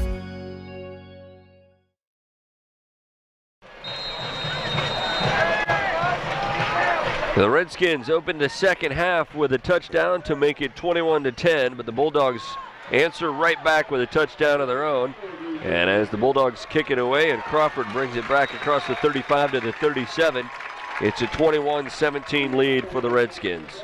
And a big answer touchdown, scoring a touchdown for the first time since the first quarter. 10 plays, 62 yards, 3 minutes and 24 seconds. Zach Hembry scores his second touchdown of the game, his 7th for the season. But again, the arm of Brandon Bilger was really the key to that touchdown drive. Paul, the drives that the Bulldogs have put together to this point have not been like quick 3-play, 4-play drives. They've been extended play, 10-play drives like we've just witnessed on that last scoring drive. You know, unlike some of the teams that we'll see, in Kenton later, and we've seen in Elida before, they're spread, but they're explosive. They want those big plays. Celina is a spread, but they spread around the touches, and they're going to get those 7 to 10 yards, which is still big chunks of yards, but they're not looking to get that 30 to 40 yard very often. So right. They're not going to have those 1-2 play touchdown drives. They're going to have about 6 to 8 play touchdown drives. It's almost like a substitution of a running game with a short pass game. Yes, and football's kind of evolved to that. Back 20 years ago, which really wasn't that long, depending on who you ask. Teams, almost every team was a running team. Very rarely would you see teams throw the ball, like the way they do now. Well, a lot of teams are passing teams now, and there's different ways to do it. You can be kind of ball control a little bit with some passing, and I'd say Celina's a little bit closer to more of a ball control passing team. Penalty there makes it a 2nd down and 12 for Wapak at their own 35-yard line. Gibson finds pressure and tries to get away from it to the right side. His pass overthrown, a little bit too tall for Miracle coming out of the backfield. Yeah, Gibson, trying to make a play with his legs again. A look downfield. Miracle was there. Ball kind of sailed on him a little bit. Didn't have time initially there with good pressure again by number 31 there for Celina, Andy Garwood. It looks like they need to kind of clean up their protection on the right-hand side. The second time he's been in there on the blitz. Gibson again out of the shotgun on 3rd down and 12. He's under pressure again, escapes, lobs it over, and it's caught by Christie over to the right side. He'll get up across the 40, Chrysler, and he gets up to the 41-yard line, but not much more. Yeah, the tight end middle screen, it was open but didn't really tie him up as well. You know, basically what you want to be able to do on a tight end middle screen is you want to be able to have him run straight up the middle, and because he got flushed to the outside, you know, it just didn't tie him up and didn't pick up the first down. And that's exactly what the Celina coaching staff would have liked to see after they put together that scoring drive, is to come out and have their defense throw up a 3 and out. And as we mentioned, you know, Walpock was 3 and out the first couple drives, and then they had scoring drives in between. So that'll bring up a 1st down and 10 for the Bulldogs. They'll start this drive at their own 27-yard line. Their last possession, they put together a 10-play scoring drive. And Bilger will work out of the shotgun with 4 receivers. And Bilger's at 169 yards passing for the game. He has Hembry back there with him in the gun. And Hembry's been kind of, you know, held in check. I mean, he has 2 touchdowns, but, you know, he's not really the reason why they've been moving the ball. It's been because of Bilger's arm. Bilger rolled out to the left now, and he was trying to connect on the far side with Hembry out of the backfield, but could not do it. There was kind of a lot of traffic in that area. Yeah, a lot of congestion there. You know, Hembry coming out of the backfield, and you had other 2 receivers over there already. And he tried to lead him downfield. If that works, you know, that would have been a big gain, but instead it brings up a 2nd and 10. Ball stays at the 27-yard line. Hembry again in the backfield. 3 receivers this time to the near side right, 1 to the far side left. Walpock showing blitz on this play. Bilger back to pass, looking. Has some time now, rolls out to the left, and he's going to take a hit as he gets back up close to the line of scrimmage. It's going to bring up a 3rd down and long. You know, when you have 5 receivers in the pattern, you know, it's tough to be able to focus on when one person's going to open. But they've had some success on the drags. Bader early, you know, the inside receiver going across the field was open, and Bilger just didn't see him and then ran out of time. And we certainly haven't seen Bilger run as nearly as much as you pointed out as he did on that first possession. He comes out now on a 3rd down and 11. He's back to pass. Feeling some pressure, fires it over the middle, and it's caught. It's going to be close to a 1st down. Still fighting, and up across the 40-yard line is Bader, and he does pick up that 1st down. You know, Bader's an easy kid to kind of like from watching games, because he is a hard-nosed 5'10", 170 pounds.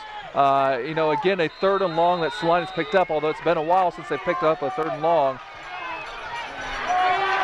Bilger, left side, Bader again, up across the 45-yard line, and a 5-yard quick hit to the left side. And although it wasn't a huge play, you got to point out the block by Loudon Lyman actually put his defender on the ground on that screen. Bilger rolls out to the near side, looking downfield. Stops, throws it, and nearly picked off by Johnny Crawford. Incomplete. He was trying to connect with Colin Byer. And look, some of the bigger plays happen when receivers break off the routes, but in that case, you know, too tight to the sideline. Crawford right there with the great coverage. Here's a really good look at this one. Yeah, Crawford was right there step by step, and even when he broke it off, you know, he was in excellent position. You know, the only person that was going to catch it would have been Crawford. Good look at that one by our crew out there in the RV. And this is almost 3rd and 2 short with being a 3rd and 5 for the Bulldogs. Right. Bilger out of the shotgun. Stops, fires it over the middle, and it is in and out of the hands of his intended receiver, Cody Vogel, at the 45-yard line. So a 4th and 5 coming up. Now, we're talking about crossing patterns. In that case, they actually had Vogel and Lyman were actually both kind of crossing each other, you know, and sometimes those end up with kind of what they call rub plays. People that are a little more pessimistic call them pick plays. But in this case, they weren't able to get any contact anyway, and, you know, brings up the punt team. Vogel will now boot this one away. And he puts the foot into it. He felt some pressure, but he gets off a good kick. It'll be fielded by Crawford. He brings it back the other way to about the 27-yard line. And Celina's done a very good job on their kick coverage teams on keeping Crawford in check. And that's not easy to do.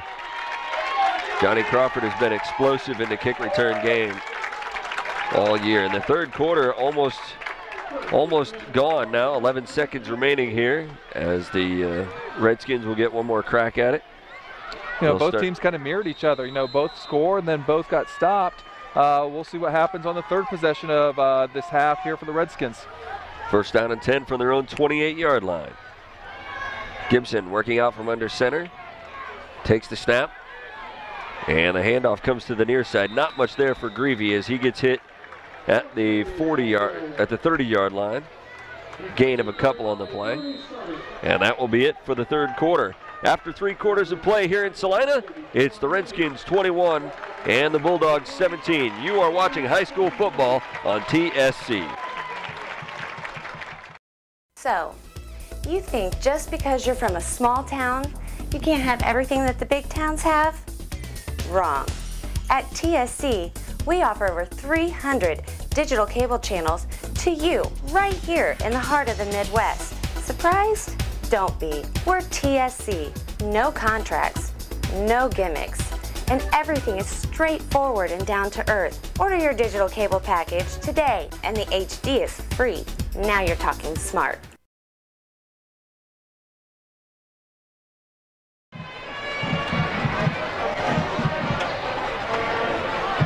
Tonight's broadcast of TSC Touchdown Friday is brought to you in part by TSC, your hometown choice for cable, talk, and internet. And by G.A. Windsor & Son.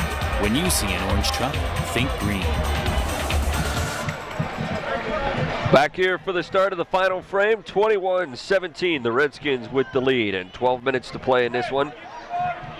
Redskins have taken the lead here in this second half, or expanded their lead rather in the second half. They went into halftime up by 4, but the Bulldogs able to answer back, and now the Redskins will try and pad that lead as they move this one up to the 35-yard line. And a big start here to this fourth quarter here. You know, the Bulldogs, you know, the Walloon loss this year actually dominated the fourth quarter versus Ottawa Glandorf. And, you know, when we talked to them, you know, what were your adjustments? They just felt that they tackled better. So we'll see if they can just tackle better and be able to get a big stop here on third down. Third down and 3.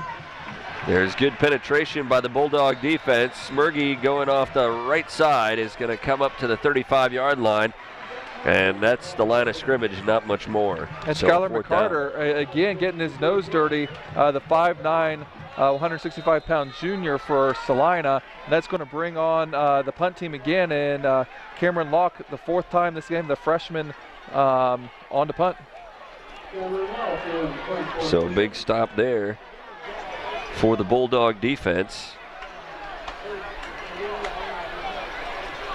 as they would like to start this fourth quarter by regaining the lead. Kick is away.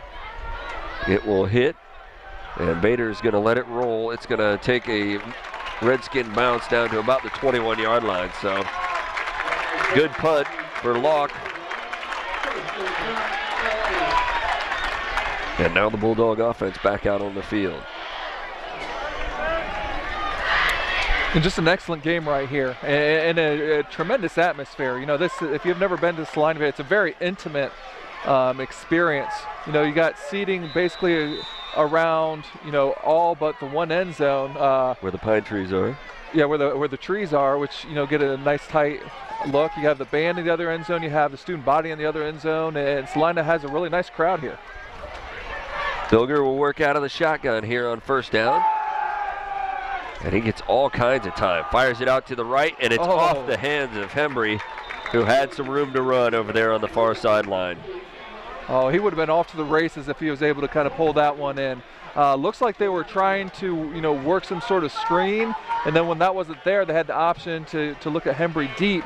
You know, that could have been a game-changing play right there. But again, Paul, as you mentioned several times, they have not been able to connect on the deep pass.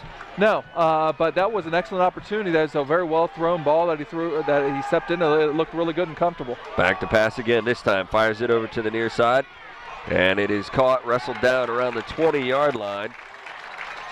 They'll mark him down at the 25, but a nice catch there by Cody Vogel. Yeah, kind of a minimal gain there to bring up a third and about 6. You know, the 3 patterns they've really had a lot of success on have been these crossing routes. Although this one was shallower than normal. You know, the comeback routes and then the quick screens.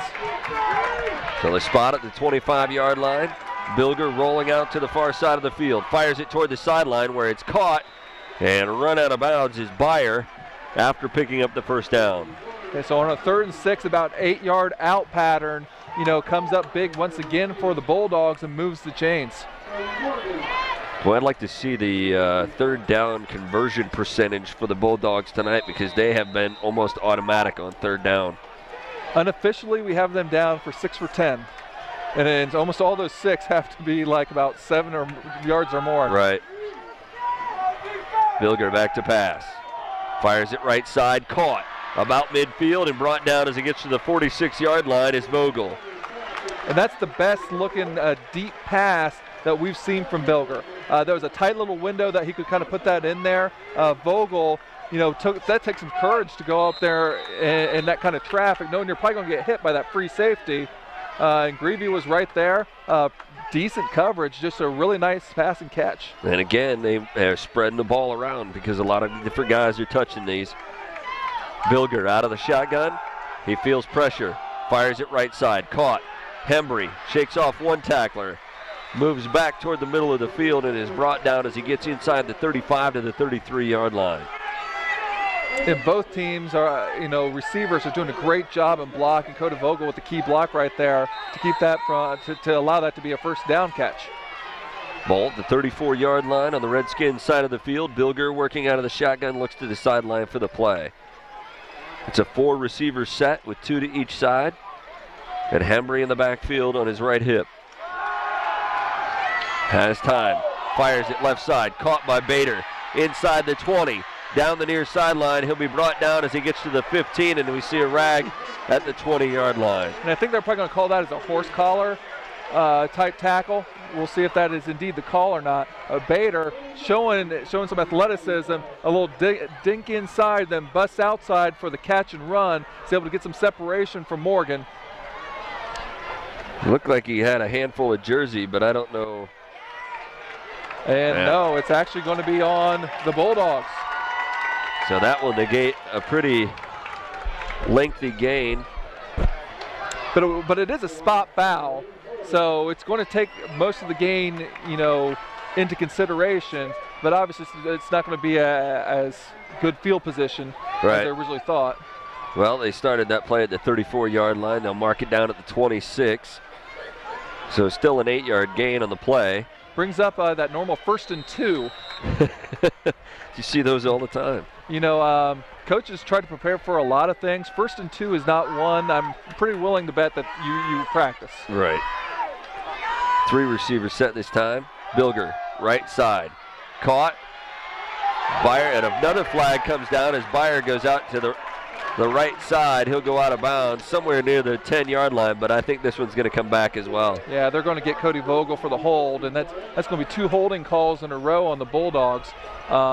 Again, luckily enough, you know, as bad as 2 holding calls in a row, you know, they should probably still end up with just like a 1st and 12, which is not that bad of a situation. He actually had a good block, but he did hold on just a little bit too long. Yep.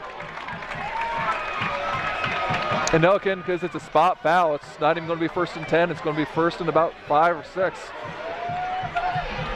So another first down play coming up for the Bulldogs. Ball at the 29-yard line.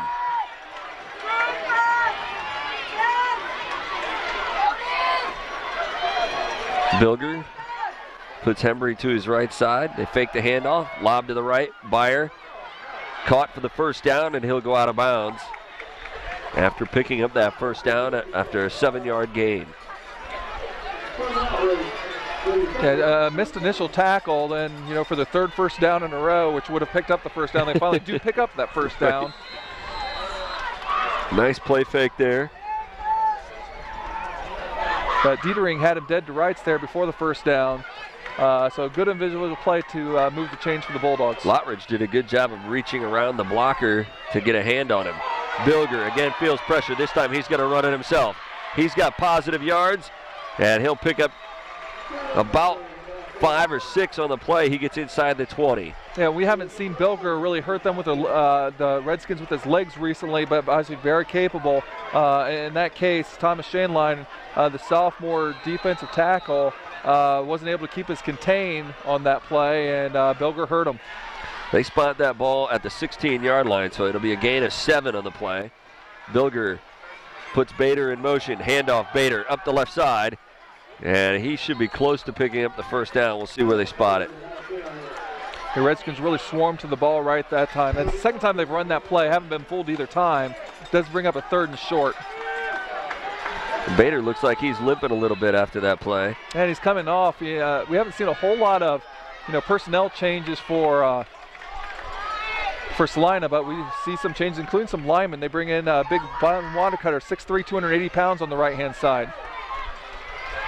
Some personnel confusion here. The play clock down to 7, but Bilger able to get the play off. Hembry the handoff, and he's stacked up for a loss on the play. Zach Smergy coming in, stepping up for that middle linebacker position. One thing when you do kind of make a change like that on the line, you kind of tip your hand a little bit. It looks like, hey, they're bringing in the beef on the right-hand side. That's where they're going to go. And Smergy was able to sniff it out. And you go from, a 3rd and, 1 to now it's a 4th and 3, and it totally changes your mindset. 2 receivers to the near side, 2 to the far side. Bilger will stop and look to the sideline for the play. He has Hembry in the backfield with him. There's the snap. Hembry, the handoff, off the left side. And he dives forward. He's going to be down close to the 10-yard line, and it looks like he's picked up the first down. Oh, and a great gutsy call right there by Celina. They haven't really moved the ball that well on the ground, and they've had a lot of success passing the ball. Just had a negative play, and then you come back. The second leading rusher in the WBL hasn't been putting up great numbers. Credit the Redskin defense, but he was able to pick up a big first down there on that 4th down.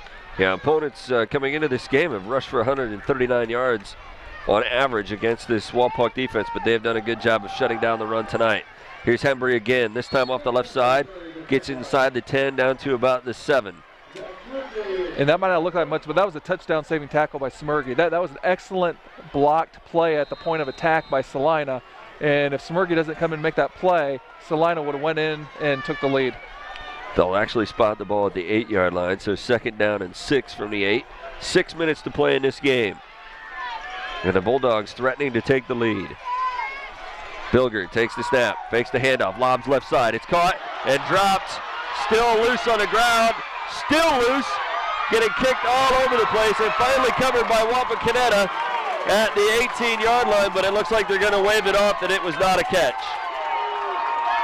And that was a huge break for the Bulldogs because Moriarty looked like he caught that and fumbled We'll it. definitely get a good look at this to see if he had possession or not.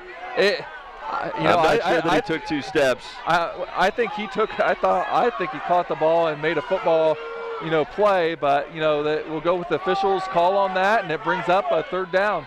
And you're not going to get a better look at it than what we just did. Bilger will work out of the shotgun. 3rd down and 6. Fires left side. This time caught by Bader, and he is going to skate into the end zone for the touchdown. So the Bulldogs take advantage of that favorable call and put up points to take the lead. And it's that throwback slip screen to Bader. Again, we talked about earlier on, they want touches for him, and he's able to make big plays for the Bulldogs as they regain the lead here with 5:37 left to go in the 4th quarter. And Bader now, after scoring the touchdown, is out to attempt the extra point.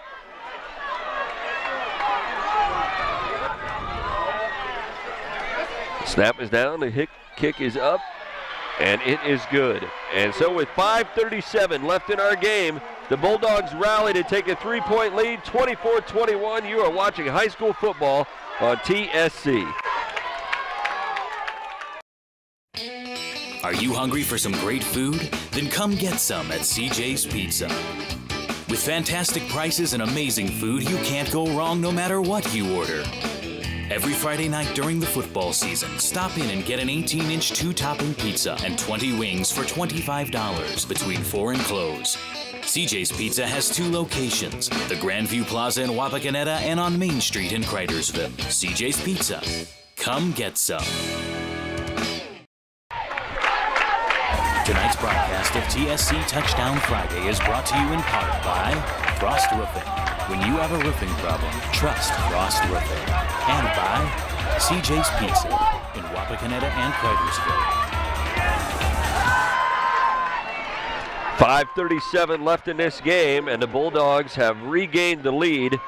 Now 24-21. That was a pretty impressive drive that the Bulldogs were able to put together there. Oh, sure. 13 plays, their longest of the game. 79 yards, 4 minutes and 59 seconds. Braylon Bader, 8-yard pass, reception from Gibson to cap it off. That's Bilger's 10th touchdown pass on the year and Bader's 4th touchdown reception on the year. And most importantly, it gives the Bulldogs the lead here in the 4th quarter. And the kick is away by Vogel. Crawford fields it at about the 15. Back up the middle of the field, he finds a seam to the 30-yard line. Let's go ahead and take another look at that controversial call, because we thought that Moriarty may have had possession of that. Here's another look at it from the backside. And oh, that's an excellent call. Yep. Excellent call. The ball, as soon as he was trying to take a step with that, the ball in his left arm, it started to pop out. Excellent, first of all, camera work. Great shot, guys. And the referees got it right as we're back to action here. Miracle off the right side, gets stacked up. That ball comes loose, but they're going to say he was down at the 31-yard line. Not a lot there on the first down carry. But fortunately for the Redskins, they keep possession. Yeah, here's Miracle. Quick pitch. We haven't really seen that play from the Redskins here tonight. No doubt he was down here, as you can see right there. Ball comes out when his elbow hits the ground. Obviously, very, very crucial possession here for the Redskins. Second down and 8 now at their own 32-yard line. Gibson back to pass. He's under all kinds of heat, and he's dropped. Dropped for a loss back at the 20-yard line. And we haven't seen Wapak throw very often, but when we have, number 31, Andy Garwood, 5'8", 155-pound junior, has been in the backfield, causing problems for the Redskins. In this case, you take them from a 2nd and 8 all the way back to a 3rd and 17, and this brings up a huge situation for the Redskins. Yeah, the Redskins deep in a hole here. Late in the 4th quarter, trailing by 3. Gibson will work out of the shotgun. 2 receivers to his left. Watch for Crawford. Back to pass. Gibson under pressure, lets it fly to the left side, and it is caught up across the 45 to the midfield stripe. Alex Greavy on the receiving end of that one puts it at the 47-yard line. Well-designed pattern right there. 2-man pattern with Crawford running the curl route on that time. Greavy going up the sideline. Gibson put it right on there. We'll get a great look at it here from our high camp. Getting hit as he throws, puts it right there where Greavy can catch the ball. Huge 3rd down conversion and new life here for the Redskins. Greavy did a good job, Gibson did a great job of hanging in and taking that hit. He's on the run here. He's across midfield, and he'll be knocked down as he gets to the 46-yard line on the Bulldog side of the field. Well, if you remember the touchdown in the 2nd quarter, Kyle Gibson really led the way with both his arm and running the ball. Looks like it might be one of those possessions again, but when you start getting things going there, it opens up the running game, for the rest of the Redskins as well. 3.5 minutes to play. Gibson will work out of the shotgun. 1 receiver to each side. He has Miracle in the backfield with him, and he keeps it himself. Going left side. He'll be stopped as he gets across the 45-yard line, down close to first down yardage at the 43. Yeah, the big defensive tackle, Mitch Hammond's on the play right there for Celina. Brings up a 3rd and very short. Bringing in an extra tight end here with Ryan Greavy, as well as the short yardage back, Smurgy. Yep. Now under 3 minutes to play. 3rd down and a yard to go. Ball at the 44-yard line of the Bulldogs. Smurgy left side. Pushes the pile, and it looks like he should have the first down to the 42. So the Redskins continue to move the ball, and Greavy has done an outstanding job in that role of short yardage back. Well, Smirgy had, yes. Smirgy, excuse me. Greavy actually going in, and you can tell he's been in a football game. Look at the back of his jersey, number 4. Obviously, a two-way player, made just a big catch here recently as we have a first down. Gibson fakes the handoff, back to pass under pressure, fires it down the center of the field, on the left side, and that one's incomplete. And he was looking to connect over there on the far side with Hegemeyer. Yeah, and if I was Wapak, I'd be a little bit concerned about the pass protection. We've seen guys come free. In that case, Tony Suter, one of the few returning starters here for the Celina defense, was in this time hitting Gibson as he threw as well. And Gibson has taken a couple of serious shots on this possession. He will work out of the shotgun here. Greavy wide to the near side right. And the snap, the handoff to Miracle up the middle. He'll get a few up across the 40 down to about the 37-yard line. I like Miracle. Miracle came into the game being the 10th leading rusher in the Western Buckeye League, averaging 7.1 a carry. He's got a nice little burst to him. So now 3rd down and 5. And definitely, you're nearing 2 minutes to go. You're on the 37-yard line. This is definitely 4-down territory for the Redskins. Crowd getting into it here at Celina Stadium. Gibson will keep it himself. He's hitting the backfield. He's not going to get back to the line of scrimmage. Jalen now stepping up and making the play. The big senior, 240 pounds, and this is going to bring up a 4th down, and Coach Fry wants to talk it over. Timeout here with 1:45 remaining in the game. The Bulldogs on top of the Redskins, 24-21. You are watching high school football on TSC. When you see an orange truck, you think G.A. Windsor & Son Company. But the next time you see an orange G.A. Windsor & Son truck, we want you to think green. Why green? Because G.A. Windsor & Son are the original recyclers. Using a modern fleet of trucks, G.A. Windsor & Son Company collects food co-products from restaurants, food retailers, and food manufacturers in Ohio, Indiana, Michigan, and Kentucky. These food co-products are used to manufacture quality livestock and pet care feed ingredients. So the next time you see an orange G.A. Windsor & Son truck, think green.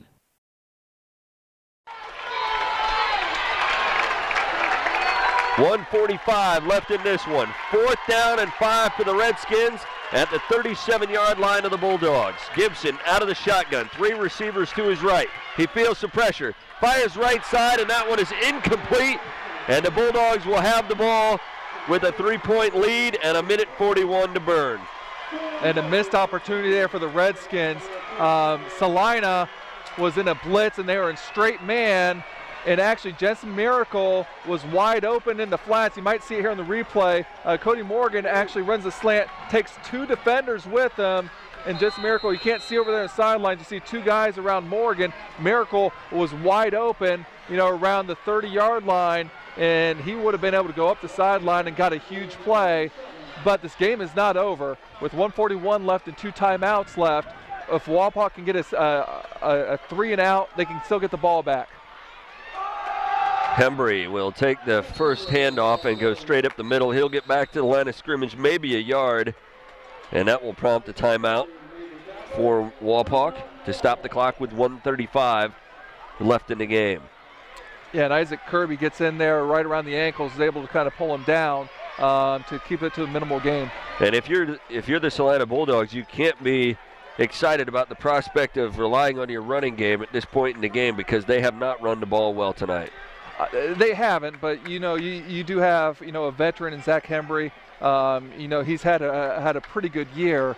At this point, the most important thing is continue to try to get that clock running. They only have 1 timeout left. Does the Redskins, and you can kind of roll the dice from there. I'd run the ball 2 more times, see if that's good enough for a first down. If not, punt the ball. Wapak would have to probably go about 60-70 yards with probably about 40 seconds left, and you got to trust your defense in that situation. So it's definitely the right play is to continue to run the ball here. And if you do want to mix it up a little bit, you can try to have Bilger on the keeper. Bilger will work out of the shotgun. 4 receivers, 2 to each side. Hembry on his right hip. Handoff Hembry. He's looking for a seam, and he gets back across the 40 to the 41-yard line, a gain of a couple. And that will prompt Wapak to take their final timeout. And the ball at the 41-yard line, a 3rd down and 6 coming up for the Bulldogs.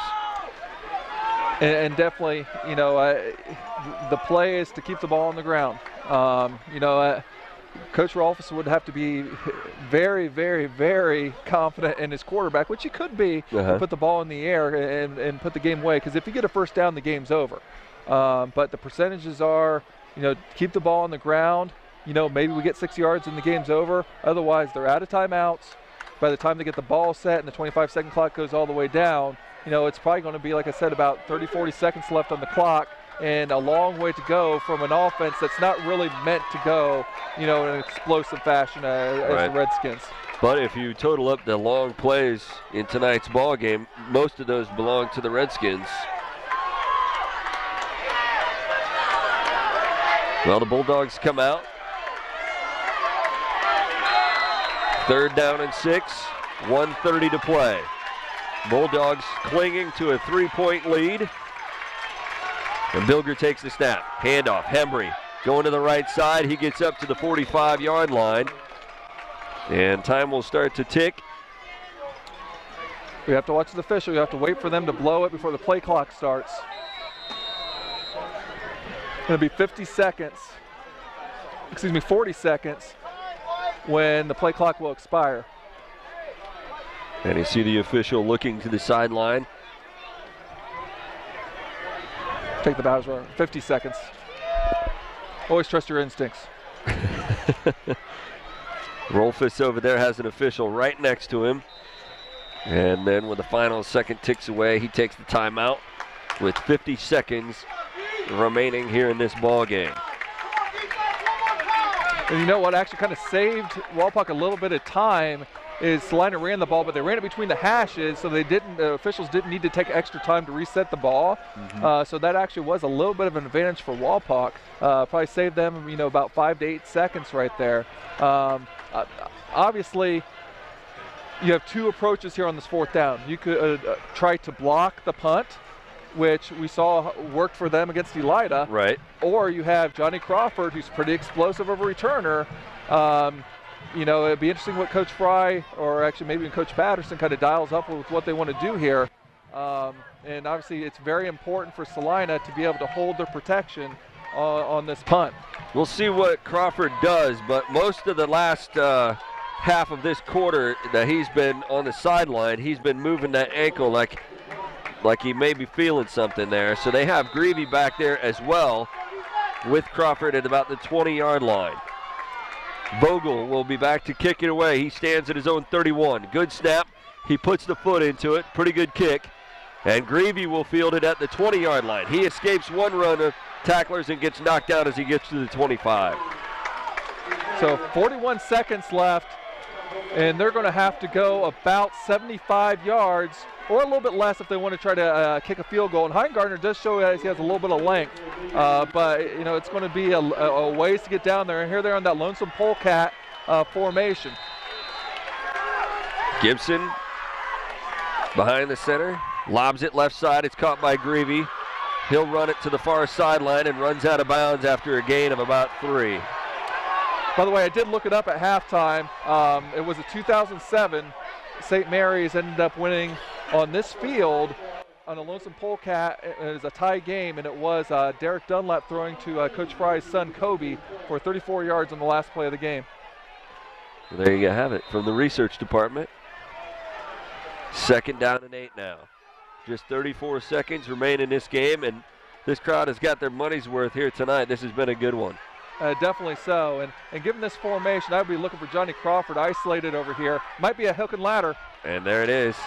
Greavy to the near side. He's going to get run out of bounds around a 42-yard line, which will be enough for a 1st down. Yeah, but they are definitely keeping Crawford from moving the ball forward. Yeah, and Greavy, you know, goes into the stands. As we saw there's just not much space, you know, here, and the crowd's upset. And, you know, I think that was a legal push out of bounds. There's just not much space, you know, here on the sidelines, and you obviously don't want to see a youngster, you know, go into stands like that. Gibson will work now with 3 receivers to his right. He lobs it out here, caught by Crawford. Crawford fires it down the near sideline. Caught by Greavy at the 40-yard line. And he is brought down at the 39. They'll move the ball forward with 20 seconds left. Yeah, we saw that play versus Elida. That time he really was able to step into it. Gibson, as the clock starts, he spikes it with 17 seconds left. So you're within distance. You know, Gibson's got an arm enough to be able to throw it into the end zone. You got some athletic guys with Greavy and Crawford who might be able to make a play. Morgan could be thrown in there as well. There's another look at the pass by Crawford. That's the play that ended in an interception in the Elida ball game. And now we have motion on the offensive line, it looks. Yeah, no, Kyle Gonerman kind of got a little anxious there. And a false start is going to back up the Redskins. So again, depending on your situation here, you know, is a field goal, is it a possibility? You definitely need to, you know, at least 20 more yards for that to be possible. They're going to... And there's confusion on the Wapak sideline, but Gibson now back to pass. He is under pressure. He's going to be hit. Tries to throw the ball away as he goes down near the 47-yard line. They're going to say he was down. The clock's running. Wapak's going to have to hustle up if this game's going to be over. 2 seconds left, 1 second, and they will not get the play off. The Bulldogs have come away with the win in dramatic fashion here at Celina Stadium. Your final score here tonight, the Bulldogs 24, the Redskins 21. This is high school football on TSC.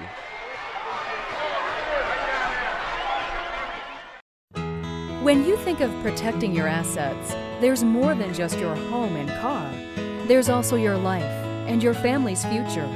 Ensure those you love most are taken care of with protection planning. Life changes and opportunities occur. Look to someone you can trust with a customized approach. Minster Bank's Private Wealth Management Group, investment and insurance products. Not FDIC insured, may lose value, no bank guarantee.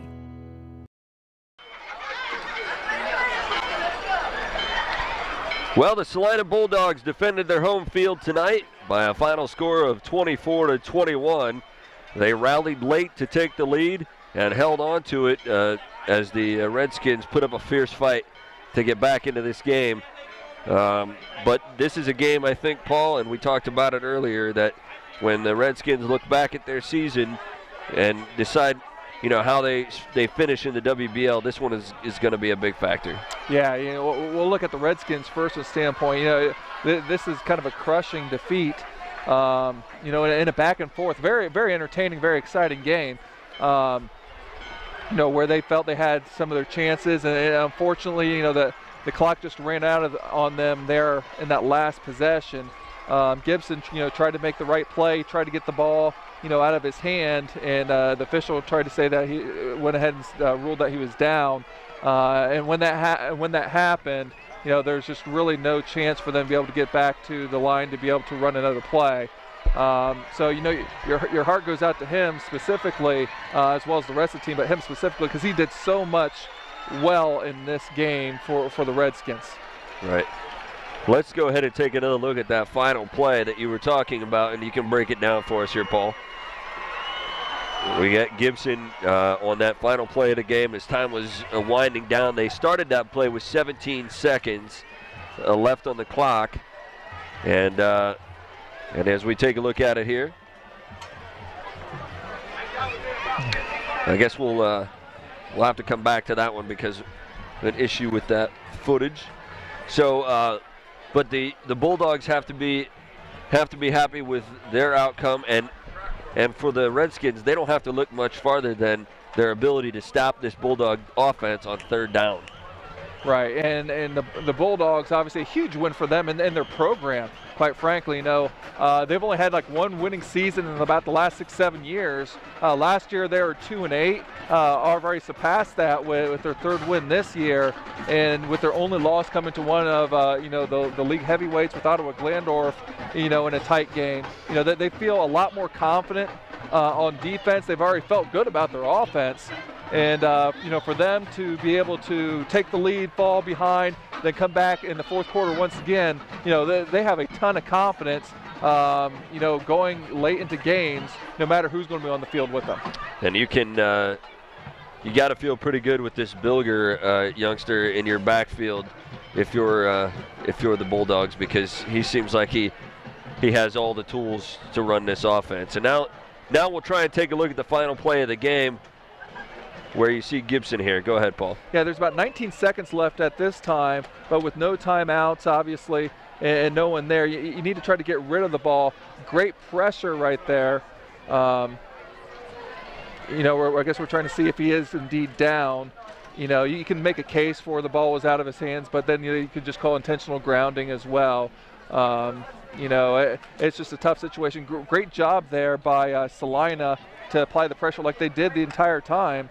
Right. Brandon Hoffman there, making the play there, just a sophomore, and to just laud on Celina again. They have several kind of young guys kind of helping them out on both sides of the football. And again, just a tremendous victory for them. And they did get pressure on Gibson at key times in the later part of this game that really changed the tide and put them in situations where they weren't able to convert. So the Redskins with the loss fall to 2-2 on the season, and more importantly 1-2 inside the WBL. With the win, the Celina Bulldogs improved to 3-1 and now 2-1 inside the WBL after they have defeated both Defiance and the Redskins. Redskins back in Wapak next weekend, and we'll have that game for you as the Redskins welcome in a different Bulldog, the Defiance Bulldogs, into town back at Harmon Field. So that will do it for our broadcast tonight. For Paul Sadler, I'm Dan Hirn. Thanks to all of our crew, and thanks to you for watching. The final score here tonight, the Celina Bulldogs 24 and the Redskins 21. You've been watching high school football, TSC.